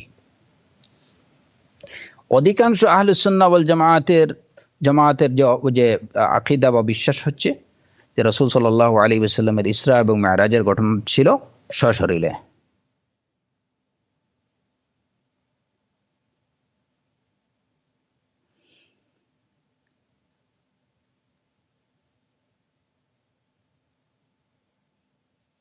আবার এখানে কেউ কেউ বলেছেন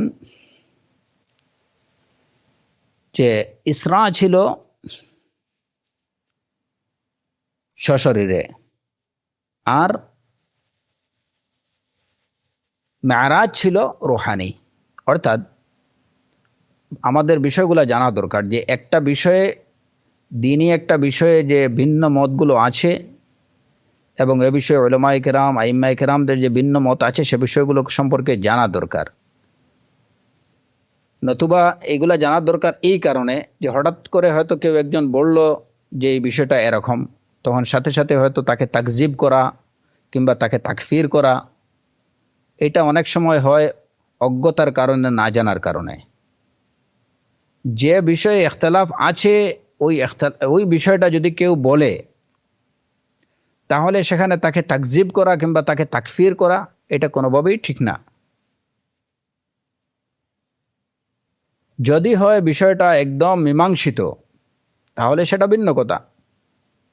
এর জন্যই যে কোনো মাসআলাতে আহলুল ইলমদের বা আহলুস সুন্নাহর অন্তর্ভুক্ত আইম্মায়ে কেরামদের, উলামায়ে কেরামদের অভিমতগুলো কি সে বিষয়ে কিছু ধারণা রাখা উচিত।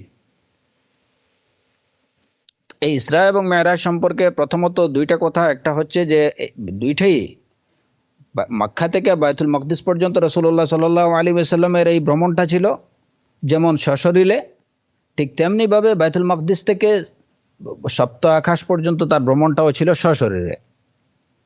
আরেকটা অভিমত হচ্ছে যে এই পুরা ভ্রমণটাই ছিল ইসরা এবং মেরাজ, দুইটাই ছিল কি রুহানি। আরেকটা অভিমত হচ্ছে মক্কা থেকে বায়তুল মকদিস পর্যন্ত এই পরিভ্রমণটা, এই যাত্রাটুকু অর্থাৎ ইসরাটুকু ছিল সশরীরে। বায়তুল মকদিস থেকে আকাশের ঊর্ধ্বাকাশে গমন, এই ভ্রমণটা ছিল রুহানি।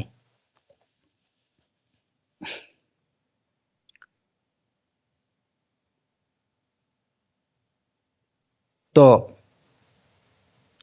যারা বলেন যে মক্কা থেকে বায়তুল মকদিস পর্যন্ত রাসূলুল্লাহ সাল্লাল্লাহু আলাইহি ওয়াসাল্লামের ভ্রমণ ছিল সশরীরে এবং ওইখান থেকে বায়তুল মকদিস থেকে ঊর্ধ্বাকাশে গমন এটা ছিল কি রুহানি, তাদের এই কথাটা গ্রহণযোগ্য না। তার কারণ যদি তাদের দাবি এটা যদি সত্য হয়, তাহলে বুঝতে হবে কি যে মক্কা থেকে রাসূলুল্লাহ সাল্লাল্লাহু আলাইহি ওয়াসাল্লাম সশরীরে বায়তুল মকদিস গিয়েছেন। ওইখানে গিয়ে যে কাজগুলো ওইগুলো হওয়ার পরে উনি ওইখানে বায়তুল মুকাদ্দাসে ঘুমিয়ে পড়ছিলেন এবং পরবর্তী তার যে সপ্তাহাকাশে গমন ওইটা ছিল তার রুহানি সফর।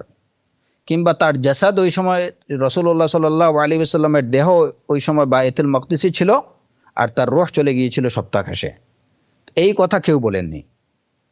সুতরাং এই দাবি, এই তৃতীয় দাবিটা, এটা গ্রহণযোগ্য কোনো দাবি না। মূল বিষয় হচ্ছে যে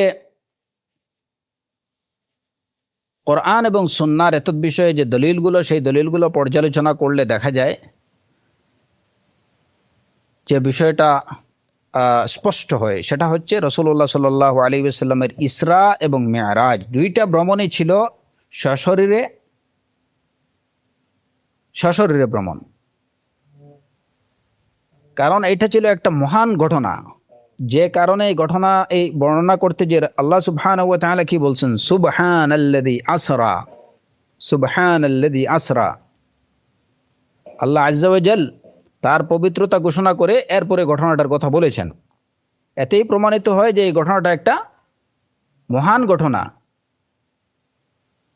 কুফফারে কুরাইশ ঘটনাটাকে অস্বীকার করছিল, মক্কার কাফেররা ঘটনাটাকে অস্বীকার করছিল। রুহানি রুহের জগতে পরিভ্রমণ করা এইটা আসলে মানে অকল্পনীয় বা অসম্ভব কোনো বিষয় না। মক্কার কাফেরদের এই ঘটনাটাকে অস্বীকার করা থেকেই বোঝা যায় যে রাসূলুল্লাহ সাল্লাল্লাহু আলাইহি ওয়াসাল্লাম তার সশরীরে পরিভ্রমণের কথাই তাদেরকে বলছিলেন, যে তিনি সশরীরে মক্কা থেকে বাইতুল মাকদিস, সেখান থেকে সপ্তাকাশে গিয়েছিলেন। এবং এই বিষয়টাই মক্কার কাফেরদের আক্কেলে ধরে নেই, তারা যে কারণে এটাকে অস্বীকার করছে। যদি রুহানি হতো তাহলে এটাকে অস্বীকার করার তেমন কোনো কারণ থাকতো না। কারণ একজনের রূহ সেটা পরিভ্রমণ করতে পারে, 1 ঘন্টায় সারা বিশ্ব পরিভ্রমণ করতে পারে, সেটা হতে পারে, এটা একদম যে অসম্ভব কোনো বিষয় সেটা না। মক্কার কাফেররা অস্বীকার করছে, এটাকে তারা অত্যন্ত একটা অসম্ভব একটা বিষয় মনে করছে। তাদের এই মনে করা থেকেই, তাদের এই অস্বীকার করা বা এই বিষয়টাকে অসম্ভব মনে করা থেকেই প্রমাণিত হয় যে রাসূলুল্লাহ সাল্লাল্লাহু আলাইহি ওয়াসাল্লাম তাদেরকে তার এই সশরীরে পরিভ্রমণের কথাই বলেছিলেন।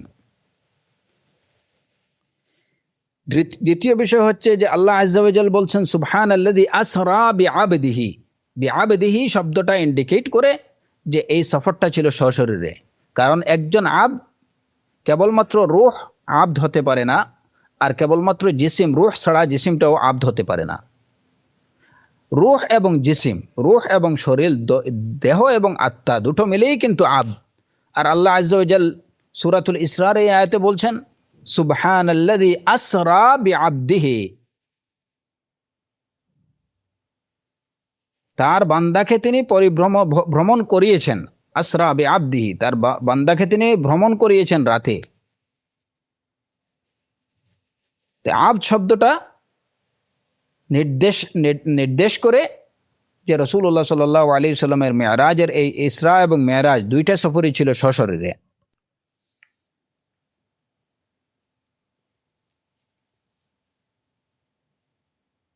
এবং এ বিষয়ে রাসূলুল্লাহ সাল্লাল্লাহু আলাইহি ওয়াসাল্লাম থেকে যে যে যে কথাগুলো বর্ণিত, তিনি বলেছেন যে তিনি হাতিমে অথবা উম্মাহানে রাদিয়াল্লাহু আনহার ঘরে তিনি শায়িত ছিলেন। ইতিমধ্যে জিবরাইল আলাইহিস সালাতু ওয়াস সালাম অবতরণ করলেন এবং জিবরাইল আলাইহিস সালাতু ওয়াস সালাম তার বক্ষ বিদীর্ণ করলেন এবং তার কালবকে বের করে আনলেন। তো এই যে এই ঘটনাগুলো রাসূলুল্লাহ সাল্লাল্লাহু আলাইহি ওয়াসাল্লামের বডি বা তার দেহকে যদি নিয়ে যাওয়া না হতো, তাহলে তার দেহের মধ্যে এই অস্ত্রোপচারের দরকারটা কী ছিল। এবং এই অস্ত্রোপচার, এই যে রাসূলুল্লাহ সাল্লাল্লাহু আলাইহি ওয়াসাল্লামের বক্ষ বিদীর্ণ করা হয়েছিল, কোনো হাদিসে বর্ণিত আছে যে এর চিহ্ন দেখা যেত, পরিলক্ষিত হতো রাসূলুল্লাহ সাল্লাল্লাহু আলাইহি ওয়াসাল্লামের শরীরে, যে তার বক্ষ বিদীর্ণ করা হয়েছিল, এই চিহ্ন দেখা যেত। যদি দেহকে নিয়ে পরিভ্রমণ করা না হতো, রাসূল সাল্লাল্লাহু আলাইহি ওয়াসাল্লাম যদি সশরীরে পরিভ্রমণ নাই করতেন, তাহলে তার শরীরে এই অস্ত্রোপচারের দরকার কি ছিল? এটা না করেই তো আল্লাহ সুবহানাহু ওয়া তাআলা তার রূহকে জিবরাইল আলাইহিস সালাতু ওয়াস সালামের মাধ্যমে পাঠিয়ে দিতে পারতেন।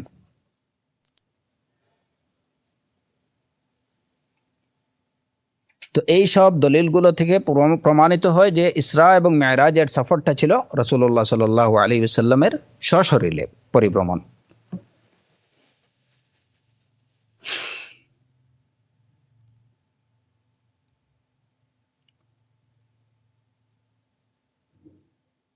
ইসরা এবং মেরাজ সম্পর্কে যে হাদিসগুলো বর্ণিত রয়েছে, সেই হাদিসগুলোর মধ্যে ভিন্নতা পাওয়া যায়। এবং এ বিষয়ে বিশেষ করে এই যে সাহিহ বুখারীতে শরীক ইবনে আব্দুল্লাহ রাদিয়াল্লাহু আনহু থেকে বর্ণিত যে হাদিস, এই হাদিস সম্পর্কে মুহাদ্দিসিনে কেরামরা বলেছেন, এবং বিশেষ করে যে এই হাদিস সম্পর্কে আনাস রাদিয়াল্লাহু আনহু বলেছেন। আনাস রাদিয়াল্লাহু আনহু থেকে বর্ণিত,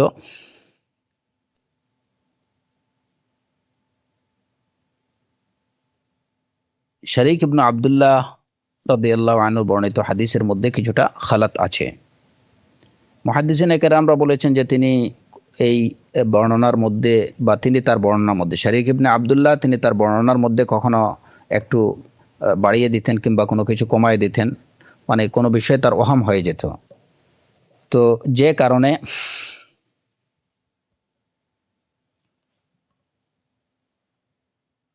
সাহিহ বুখারীর এই হাদিসের মধ্যে এই হাদিসের আলফাজের দ্বারা ইসরা এবং মেরাজ সম্পর্কিত ঘটনার বিষয়ে উলামায়ে কেরামদের মধ্যে যে ভিন্নমত বা মুহাদ্দিসিনদের মধ্যে যে ভিন্নমত পাওয়া যায়, এর একটা কারণ, অন্যতম কারণ হচ্ছে শারীক ইবনে আবদুল্লাহর এই হাদিস।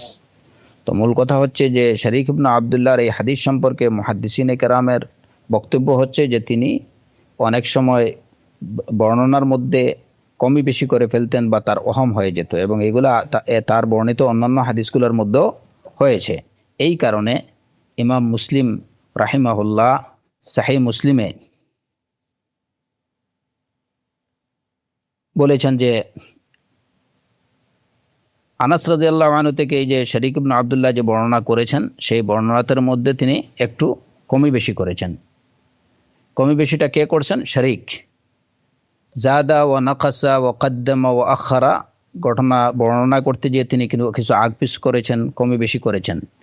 এইটুকু বলে ইমাম মুসলিম রাহিমাহুল্লাহ রেখে দিয়েছেন, এই বর্ণনা তিনি তার সাহিহ মুসলিমের মধ্যে উদ্ধৃত করেননি। তো বিশেষ করে শারীক ইবনে আনাস রাদিয়াল্লাহু আনহু থেকে বর্ণিত শারীক ইবনে আবদুল্লাহর এই হাদিসকে কেন্দ্র করেই ইসরা এবং মেরাজের ঘটনা বিষয়ে মুহাদ্দিসিনে কেরামের মধ্যে কিছুটা ভিন্নতা তৈরি হয়েছে, ভিন্ন মত দেখা দিয়েছে। তো আলা কুল্লি হাল এই বিষয়ে কথা হচ্ছে যে সাহিহ বুখারীর হাদিস সম্পর্কে ইমাম মুসলিম রাহিমাহুল্লাহ তিনি বলেছেন যে এই হাদিসের বর্ণনাকারী আনাস থেকে যে বর্ণনাকারী শারীক, তার ওহাম হয়ে যেত এবং তিনি এই ঘটনায়, বিশেষ করে এই ঘটনার বর্ণনায় তিনি কিছু আগপিছু করেছেন, কিছু কমই বেশি করেছেন, যে কারণে একটা খালাত তৈরি হয়েছে এই জায়গাতে। তো ইসরা এবং মেরাজের ঘটনা মূল বিষয় হচ্ছে যে হাদিসগুলো, বিশুদ্ধ হাদিসগুলো পর্যালোচনা করে আইম্মায়ে কেরাম এই সিদ্ধান্তে উপনীত হয়েছেন। অধিকাংশ উলামায়ে কেরাম, আইম্মায়ে কেরাম এই সিদ্ধান্তে উপনীত হয়েছেন যে দুইটাই ছিল একই রাত্রের ঘটনা, একই সাথে ঘটনা।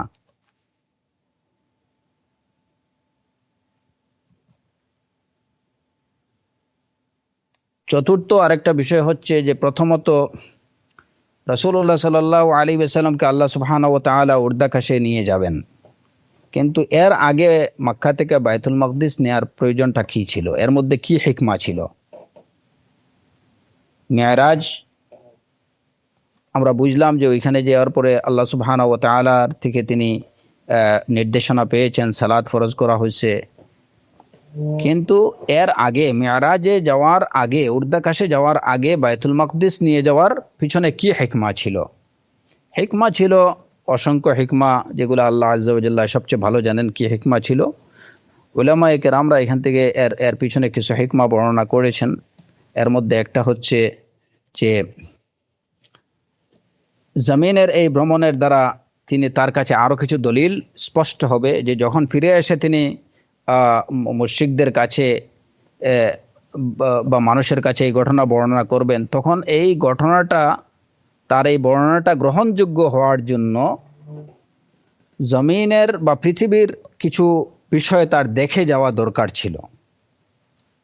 কারণ হঠাৎ করে যদি বলা হয় যে আমি একদম ডিরেক্টলি মক্কা থেকে আমি উপরে চলে গেছি, তাহলে এই বিষয়টা তাদের কাছে আরও কঠিন, অবিশ্বাস্য মনে হতো। তো এখানে এই যে ভ্রমণের পথে পৃথিবীর আরও কিছু বিষয় তিনি দেখে গেলেন স্বচক্ষে এবং ওই ঘটনাগুলো বর্ণনা করলেন, এতে করে তার মূল ঘটনাটা আরও বিশ্বাসযোগ্য হওয়ার জন্য এটা ছিল সহায়ক। ডিরেক্টলি মক্কা থেকে যদি উর্দাকাশে চলে যেতেন এবং ফিরে এসে তিনি যদি মক্কাবাসীদেরকে বলতেন যে আমি মক্কা থেকেই উর্দাকাশে চলে গেলাম এবং এই ঘটনা দেখলাম, তাহলে এটা তাদের কাছে আরও অবিশ্বাস্য মনে হতো।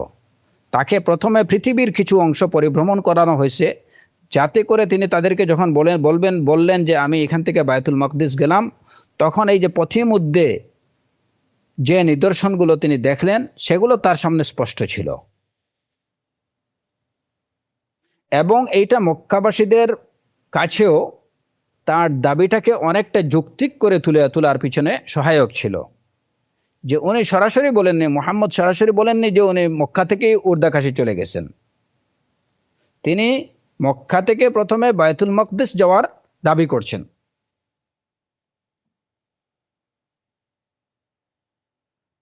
যদি তার কথা এটা কি হতো, বাতিল হতো, বা তিনি যদি অনর্থক কথা বলতেন, তাহলে তো সোজাসুজি বলতে পারতেন যে মক্কা থেকে তিনি উর্দাকাশী চলে গেছেন। তো এই কথাটা ছিল যাতে কুফফাররা রাসূলুল্লাহ সাল্লাল্লাহু আলাইহি ওয়াসাল্লামের এই কথাটাকে প্রথম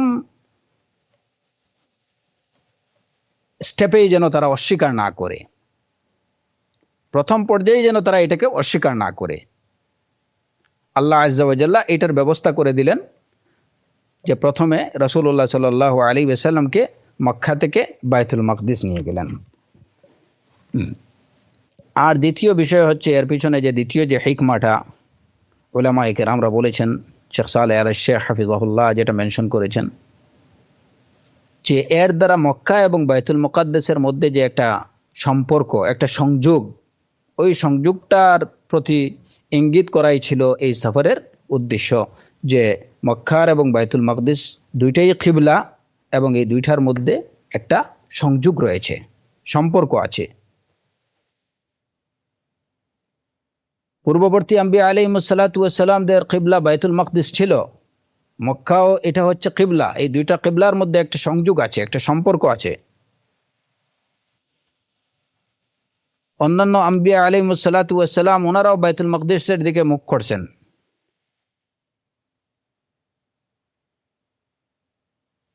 মক্কা কাবার দিকেও তারা মুখ করছেন। মুহাম্মদ সাল্লাল্লাহু আলাইহি ওয়াসাল্লামকে দিয়েও আল্লাহ সুবহানাহু ওয়া তাআলা এই দুই জায়গা পরিভ্রমণের মাধ্যমে তাকে পূর্ববর্তী আম্বিয়া আলাইহিমুসসালাতু ওয়াসসালামের পথ অনুসরণ করালেন। এবং তৃতীয় বিষয় হচ্ছে যে এর দ্বারা রাসূলুল্লাহ সাল্লাল্লাহু আলাইহি ওয়াসাল্লামের যে ফজিলত বা তার মর্যাদা প্রকাশ করা, ওইখানে বাইতুল মাকদিসে সব নবীদের সাথে তার সাক্ষাৎ হলো, এবং ওইখানে তিনি ইমাম হয়ে সালাত আদায় করলেন তাদেরকে নিয়ে।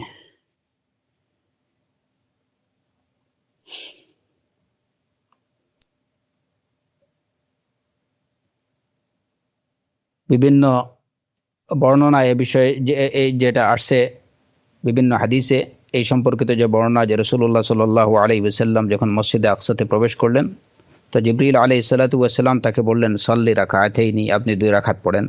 তো রাসূলুল্লাহ সাল্লাল্লাহু আলাইহি ওয়াসাল্লাম 2 রাকাত পড়লেন। এরপরে কোনো বর্ণনায় জিবরিল আলাইহিস সালাতু ওয়াস সালামও 2 রাকাত পড়লেন। সেখানে তিনি অন্যান্য নবীদেরকে পেলেন, এবং রাসূল সাল্লাল্লাহু আলাইহি ওয়াসাল্লাম তার পিছনে অন্যান্য নবীদেরকে সফের মধ্যে দাঁড়ানো দেখলেন। জিবরাইল আলাইহিস সালাতু ওয়াস সালাম রাসূলুল্লাহ সাল্লাল্লাহু আলাইহি ওয়াসাল্লামকে সামনে বাড়িয়ে দিলেন, অন্যান্য নবীরা পিছনে। এমত অবস্থায় রাসূলুল্লাহ সাল্লাল্লাহু আলাইহি ওয়াসাল্লাম তাদেরকে নিয়ে সালাত আদায় করলেন। তো এর দ্বারা রাসূল সাল্লাল্লাহু আলাইহি ওয়াসাল্লামের যে ফজিলা বা তার মর্যাদা অন্যান্য আম্বিয়াদের উপরে সেটা প্রমাণিত হলো। এটাও এই ফজিলত দেয়া, এটা কি করা, এটাও ছিল আল্লাহ সুবহানাহু ওয়া তাআলার মুহাম্মদ সাল্লাল্লাহু আলাইহি ওয়াসাল্লামকে মক্কা থেকে বায়তুল মাকদিস নিয়ে যাওয়ার পিছনে একটা হিকমা।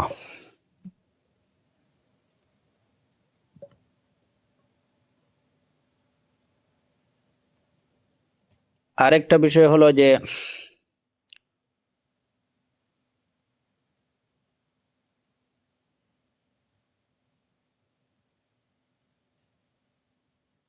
রাসূলুল্লাহ সাল্লাল্লাহু আলাইহি ওয়াসাল্লাম যখন মক্কা থেকে বায়তুল মাকদিস গেলেন, তখন আমরা জানি যে একটা ঘটনা বর্ণিত আছে যে ওইখানে এই যে বাহনের উপরে করে মক্কা থেকে সফর করলেন, ওই বাহনটাকে ওইখানে বায়তুল মাকদিসে বেঁধে রাখা হয়েছিল। আসলে বেঁধে রাখা হয়েছিল কিনা এ বিষয়ে উলামায়ে কেরামদের মধ্যে ইখতিলাফ আছে। কেউ বলেছেন যে না, এটাকে পাথরের মধ্যে বেঁধে রাখা হয়নি। বেশিরভাগ আহলুল ইলমরা, বেশিরভাগ অধিকাংশ আহলুল ইলমদের অভিমত হচ্ছে যে না, এই ঘটনা সত্য, যে একটা পাথরকে জিব্রাইল আলাইহিস সালাতু ওয়াস সালাম ওইটাকে ছিদ্র করছেন এবং ওই ছিদ্র দিয়ে রশি ঢুকিয়ে ওই বাহনটাকে ওইখানে বেঁধে রাখা হয়েছিল। এবং এর পরের ঘটনা যে ওইখান থেকে রাসূলুল্লাহ সাল্লাল্লাহু আলাইহি সাল্লামকে নিয়ে জিব্রাইল আলাইহিস সালাতু ওয়াস সালাম ঊর্ধ্বাকাশে গমন করলেন। প্রথম আকাশে গেলেন, ওইখানে যখনই প্রথম আকাশে নক করলেন, তখন তাকে আকাশের রক্ষী যারা, তারা জিজ্ঞেস করলেন যে কে। জিবরাইল আলাইহিস সালাতু ওয়াস সালাম তার পরিচয় দিলেন, জিজ্ঞেস করলেন যে আপনার সাথে কেউ আছে কিনা। তিনি বললেন হ্যাঁ। জিজ্ঞেস করলেন যে উনি কে। জিবরাইল আলাইহিস সালাতু ওয়াস সালাম উত্তর দিলেন মুহাম্মদ ইবনে আবদুল্লাহ। আবার রক্ষী জিজ্ঞেস করলেন যে তিনি কি কোনো রাসূল, তার প্রতি কি পাঠানো হয়েছে বা তার কাছে কি ওহী আসছে, তিনি কি ওহী প্রাপ্ত হয়েছেন। তো জিবরাইল আলাইহিস সালাতু ওয়াস সালাম উত্তরে দিলেন নাম। তো এরপরে আকাশের দরজা খুলে দেওয়া হলো। এমনিভাবে প্রত্যেক আকাশে ওঠার সময় এই প্রশ্নগুলোর সম্মুখীন হয়েছেন এবং প্রশ্নের উত্তর দেওয়া হয়েছে। তখনই আকাশের দরজা খুলে দেওয়া হয়েছে। জিবরাইল আলাইহিস সালাম রাসূলুল্লাহ এবং রাসূলুল্লাহ সাল্লাল্লাহু আলাইহি সাল্লামকে স্বাগত জানানো হয়েছে। প্রথম আকাশে রাসূলুল্লাহ সাল্লাল্লাহু আলাইহি ওয়াসাল্লামের সাক্ষাৎ হলো আদম আলাইহিস সালাতু ওয়াস সালামের সাথে। দ্বিতীয় আকাশে সাক্ষাৎ হলো ইয়াহইয়া এবং ঈসা আলাইহিস সালাতু ওয়াস সালামের সাথে। ইয়াহইয়া এবং ঈসা আলাইহিস সালাতু ওয়াস সালাম দুজন কিন্তু পরস্পর খালাতো ভাই। তৃতীয় আকাশে সাক্ষাৎ হলো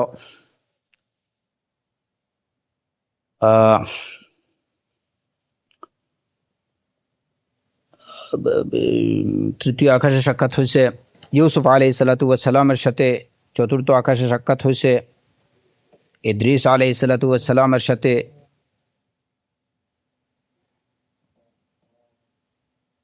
পঞ্চম আকাশে সাক্ষাৎ হলো হারুন আলাইহিস সালাতু ওয়াস সালামের সাথে। ষষ্ঠ আকাশে সাক্ষাৎ হলো মুসা আলাইহিস সালাতু ওয়াস সালামের সাথে এবং সপ্তম আকাশে সাক্ষাৎ হলো ইব্রাহিম আলাইহিস সালাতু ওয়াস সালামের সাথে। প্রত্যেকেই তারা অভিবাদন জানালেন রাসূলুল্লাহ সাল্লাল্লাহু আলাইহি ওয়াসাল্লামকে।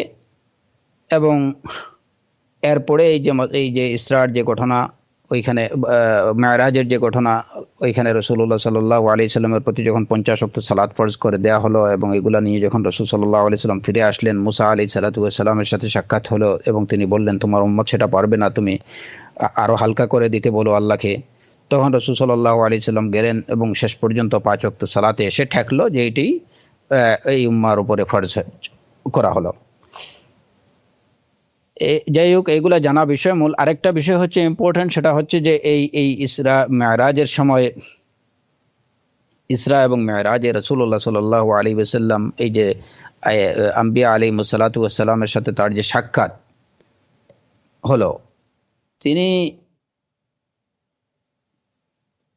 সশরীরে অন্যান্য নবীদেরকে দেখতে পেলেন। মানে অন্যান্য নবীরা কি সেখানে সশরীরে উপস্থিত ছিলেন নাকি তাদের রূহ উপস্থিত ছিল, এটা একটা জরুরি বিষয় জানার দরকার। রাসূলুল্লাহ সাল্লাল্লাহু আলাইহি ওয়াসাল্লাম এই যে আকাশে হোক কিংবা এই যে আকসাতে হোক, বাইতুল মাকদিসে হোক, অন্যান্য নবীদের সাথে তার যে সাক্ষাৎ হলো, ওইখানে তিনি নবীদের যে দেখতে পেলেন সেটা কি নবীদের রূহকে দেখতে পেলেন না তাদেরকে সশরীরে দেখছিলেন।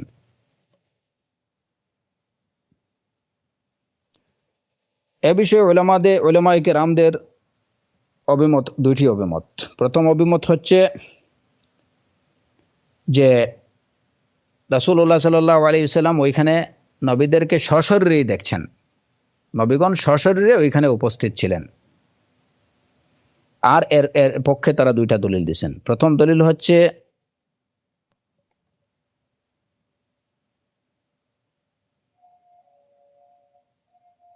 যে তাদেরকে ওইখানে একত্রিত করা হয়েছে।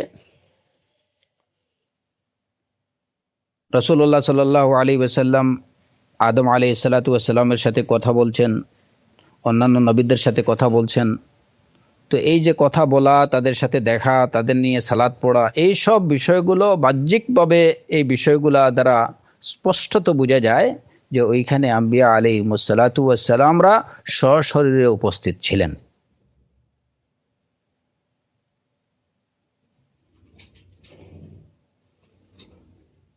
এবং দ্বিতীয় দলিল হচ্ছে, যারা বলেন যে রাসূলুল্লাহ সাল্লাল্লাহু আলাইহি ওয়াসাল্লাম ওইখানে যে নবীগণের সাথে তার সাক্ষাৎ হয়েছিল সেখানে নবীরা সশরীরে উপস্থিত ছিলেন, এর পক্ষে দ্বিতীয় দলিল হচ্ছে যে একটা বর্ণনায় আছে, এভাবে বর্ণিত হয়েছে, ও বুইসাত লিয়াল আম্বিয়া, ও বুইসাত লিয়াল আম্বিয়া, আমার জন্য নবীগণকে পাঠানো হলো। এই বাসাত বা পাঠানোটা এটা নির্দেশ করে যে তাদেরকে সশরীরে পাঠানো হয়েছে। কারণ কেবল রূহকে পাঠানোকে বাসা বলে কি করা হয় না, কেবল রূহকে পাঠানোকে বাসা বলে বলা হয় না। কোরআন বা সুন্নাতে এই যে যেখানে বাসার কথা বলা হয়েছে, বাসা বলতে সশরীরে কাউকে পাঠানোকেই বোঝানো হয়। তো যে বর্ণনায় ওয়াবুইসাত লিয়াল আম্বিয়া, রাসূলুল্লাহ সাল্লাল্লাহু আলাইহি ওয়াসাল্লামের যে হাদিসে বর্ণিত আছে, ওই হাদিস দ্বারা বোঝা যায় যে এখানে তাদেরকে সশরীরেই পাঠানো হয়েছিল। ওইখানে অন্যান্য নবীরা সশরীরে উপস্থিত ছিলেন। আর এ বিষয়ে দ্বিতীয় অভিমত হলো যে নবীরা ওইখানে সশরীরে উপস্থিত ছিলেন না, তাদের কেবল রূহ উপস্থিত ছিল। কেবলমাত্র ঈসা আলাইহিসসালাতু ওয়াসসালাম, কেবলমাত্র ঈসা আলাইহিসসালাম ওইখানে সশরীরে উপস্থিত ছিলেন, কারণ আল্লাহ আজ্জা ওয়া জাল তাকে সশরীরেই দুনিয়া থেকে আকাশে উঠায় রাখছেন।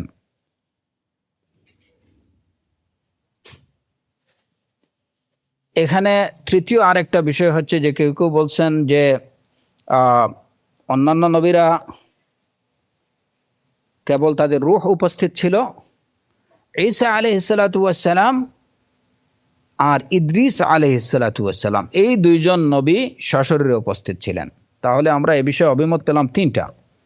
প্রথম অভিমত হচ্ছে যে আম্বিয়া আলাইহিসসালাতু ওয়াসসালামরা সেখানে উপস্থিত ছিলেন সশরীরে। দ্বিতীয় অভিমত হচ্ছে যে সব নবীরা কেউ সশরীরে উপস্থিত ছিলেন না, তাদের রূহ উপস্থিত ছিল, তবে কেবলমাত্র ঈসা আলাইহিসসালাতু ওয়াসসালাম সশরীরে উপস্থিত ছিলেন। আর তৃতীয় যে অভিমত সেটা হচ্ছে যে নবীদের রূহ উপস্থিত ছিল, তবে ঈসা এবং ইদ্রিস এই দুইজন নবী সশরীরে উপস্থিত ছিলেন। তো এটা হচ্ছে একটা দুর্বল তাফসিরের ভিত্তিতে, যেখানে ওই যে ইদ্রিস আলাইহিসসালাতু ওয়াসসালামকে সম্পর্কে কোরআনে কারীমে আল্লাহ আজ্জা ওয়া জাল্লা বলছেন ওয়ারাফা'নাহু মাকানান আলিয়্যা, ওয়ারাফা'নাহু মাকানান আলিয়্যা, এবং আমি তাকে উঠিয়েছি একটা উচ্চ স্থানে। তো এই সূরাত মারিয়ামের 57 নম্বর আয়াতের এই তাফসিরের প্রেক্ষিতে কেউ কেউ এই ঘটনা বর্ণনা করছেন যে আল্লাহ আজ্জা ওয়া জাল্লা ইদ্রিস আলাইহিসসালাতু ওয়াসসালামকে আকাশে উঠিয়ে রাখছেন। ওই দুর্বল তাফসিরের ভিত্তিতে বা ঘটনার ভিত্তিতে দুর্বলভাবে বর্ণিত ঘটনার ভিত্তিতে কেউ কেউ বলছেন যে ঈসা আলাইহিসসালাতু ওয়াসসালাম এবং ইদ্রিস আলাইহিসসালাম এরা দুজনেই ওইখানে সশরীরে উপস্থিত ছিলেন, অন্যান্য নবীরা তাদের রূহ কেবল উপস্থিত ছিল।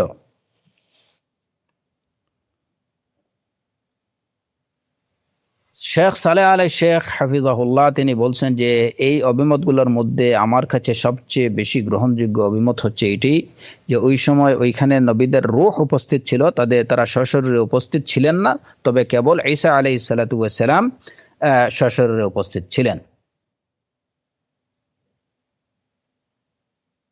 এটা শেখ সালেহ আলী শেখ বলছেন যে তার কাছে এই অভিমতটাই অধিক গ্রহণযোগ্য বলে মনে হয়, অর্থাৎ দ্বিতীয় অভিমতটাই তার কাছে গ্রহণযোগ্য, যে সব নবীদের রূহ উপস্থিত ছিল আর ঈসা আলাইহিসসালাতু ওয়াসসালাম কেবল উনি সশরীরে উপস্থিত ছিলেন।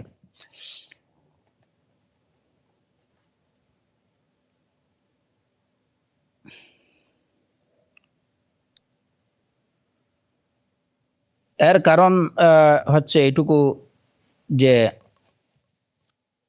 যে সমস্ত দলিলে হাদিসের মধ্যে বর্ণিত আছে যে আম্বিয়া আলাইহিমুসসালাতু ওয়াসসালামরা তারা তাদের কবরে আম্বিয়া আলাইহিমুসসালামরা তারা তারা তাদের কবরে অবস্থান করছেন। এই হাদিসগুলো দ্বারা বোঝা যায় তাদের জাসাদ বা তাদের দেহটা কবরের মধ্যেই আছে। রূহ আলা ইল্লিয়িনে, তাদের রূহ ঊর্ধ্বাকাশে যেতে পারে এবং রূহটা কি আল্লাহ মানে রাসূলুল্লাহ সাল্লাল্লাহু আলাইহি ওয়াসাল্লাম দেখছেন, তাদের জাসাদটা জমিনেই। আর যারা এর বিপরীত মতবিমত দিয়েছেন যে রাসূলুল্লাহ সাল্লাল্লাহু আলাইহি ওয়াসাল্লাম অন্যান্য নবীগণকে তাদের সশরীরে দেখছেন, মানে অন্যান্য আম্বিয়ারা সশরীরে উপস্থিত ছিলেন, তারা বলছেন যে এই ঘটনাটা এটা বিশেষভাবে রাসূলুল্লাহ সাল্লাল্লাহু আলাইহি ওয়াসাল্লামের জন্য ওই সময়ে করা হয়েছে যে ওই নবীদেরকে সশরীরে উপস্থিত করানো হয়েছে। তো কথা হলো যে এই বিষয়ে শেখ সালেহ আলী শেখ বলছেন যে এই কথাটা যে এই সময়ে বিশেষভাবে রাসূলুল্লাহ সাল্লাল্লাহু আলাইহি ওয়াসাল্লামের জন্য তার সামনে সব অন্যান্য নবীদেরকে সশরীরে উপস্থিত করা হয়েছে, এই যে দাবিটা, এই দাবির জন্য তো একটা কি দরকার, সুস্পষ্ট দলিল দরকার। কিন্তু এই দাবির সপক্ষে সুস্পষ্ট কোনো প্রমাণ পাওয়া যাচ্ছে না, এই দাবির সপক্ষে সুস্পষ্ট কোনো প্রমাণ নেই, যে কারণে তিনি দ্বিতীয় অভিমতটাকেই গ্রহণ করেছেন।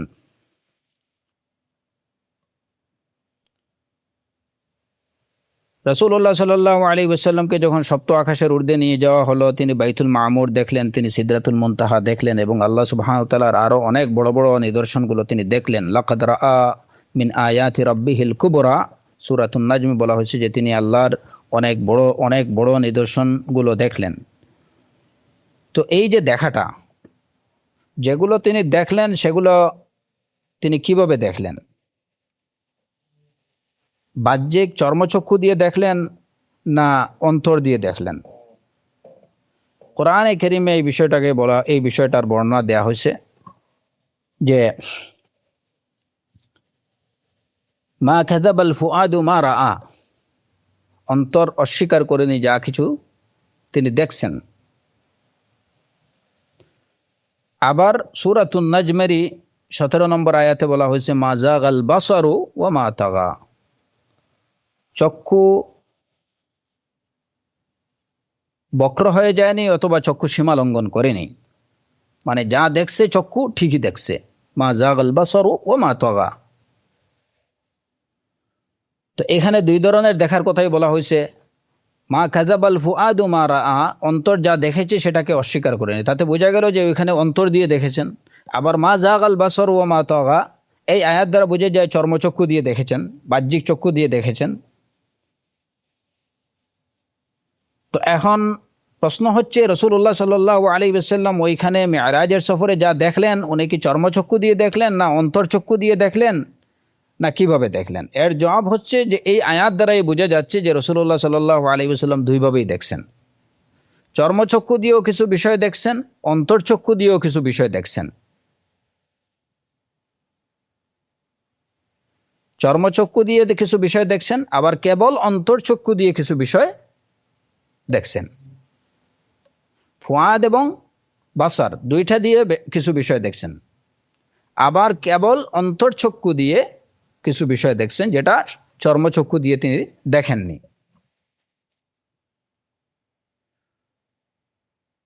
এই বিষয়ে এখন অন্তরচক্ষু দিয়ে কি দেখছেন এ বিষয়ে উলামায়ে কেরামরা বলছেন যে অন্তরচক্ষু দিয়ে তিনি তার রবকে দেখেছেন। অন্তরচক্ষু দিয়ে তিনি যেসব বিষয় দেখেছেন এর মধ্যে অন্যতম বিষয় হচ্ছে যে তিনি তার রবকে অন্তরচক্ষু দিয়ে দেখেছেন, মিরাজের সফরে চর্মচক্ষু দিয়ে দেখেননি। আর এছাড়া অন্যান্য অনেক কিছু বিষয় যেগুলো তিনি দেখেছেন সেগুলো তিনি তার বাহ্যিক চোখ দিয়ে দেখেছেন, চর্মচক্ষু দিয়ে দেখেছেন। মা যাগাল বাসার ওয়া মা তাগা ওই সমস্ত বিষয় সম্পর্কে বলা হয়েছে। আর মা কাযাবাল ফুআদু মা রাআ, এখানে যে বিষয়গুলোকে তিনি অন্তরচক্ষু দিয়ে দেখেছেন, তার রবকে দেখেছেন অন্তরচক্ষু দিয়ে, ওই বিষয়টার কথা বলা হয়েছে।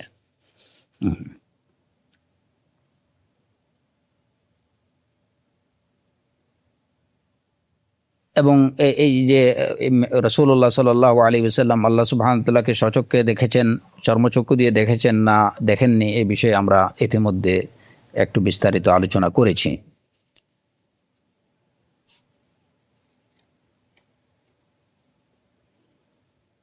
তাহলে এই যে এই আয়াতগুলো থেকে কি বোঝায়? রাসূলুল্লাহ সাল্লাল্লাহু আলাইহি ওয়াসাল্লামের মেরাজের সফরে দেখার বিষয়গুলো হচ্ছে যে তিনি কিছু বিষয় দেখেছেন চর্মচক্ষু দিয়ে, কিছু বিষয় দেখেছেন তিনি তার অন্তর্চক্ষু দিয়ে, এবং কিছু বিষয় তিনি অন্তর্চক্ষু এবং চর্মচক্ষু দুটো দিয়ে দেখেছেন। তো এই হচ্ছে মেরাজ সম্পর্কে কিছু মানে মৌলিক কিছু কথা, এবং যে মাসআলাগুলো অত্যন্ত চমৎকারভাবে আলোচনা করেছেন শেখ সালেহ আল শেখ হাফিজাহুল্লাহ জাযাহুল্লাহু খায়রা। এবং এই যে ইমাম ইবনে কুদামা রাহিমাহুল্লাহ সামাইয়াতের বিষয়ে ইসরা এবং মেরাজের ঘটনায় যা বলেছেন, এবং এর বিষয়ে শেখ উসাইমিন রাহিমাহুল্লাহ যে ব্যাখ্যা দিয়েছেন, এই ব্যাখ্যাগুলোর মোটামুটি আলোচনা হচ্ছে এইটুকু। আজকে আমরা আমাদের আলোচনা এখানে রাখতে চাই। আল্লাহ সুবহানাহু ওয়া তাআলা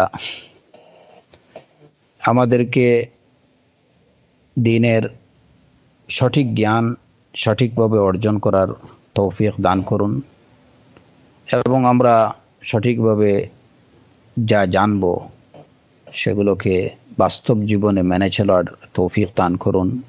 ওয়া আখিরু দাওয়ানা আনিল হামদুলিল্লাহি রাব্বিল আলামিন ওয়া সাল্লাল্লাহু আলা নাবিয়িনা মুহাম্মদ ওয়া আলা আলিহি ওয়া সাহবিহি আজমাইন।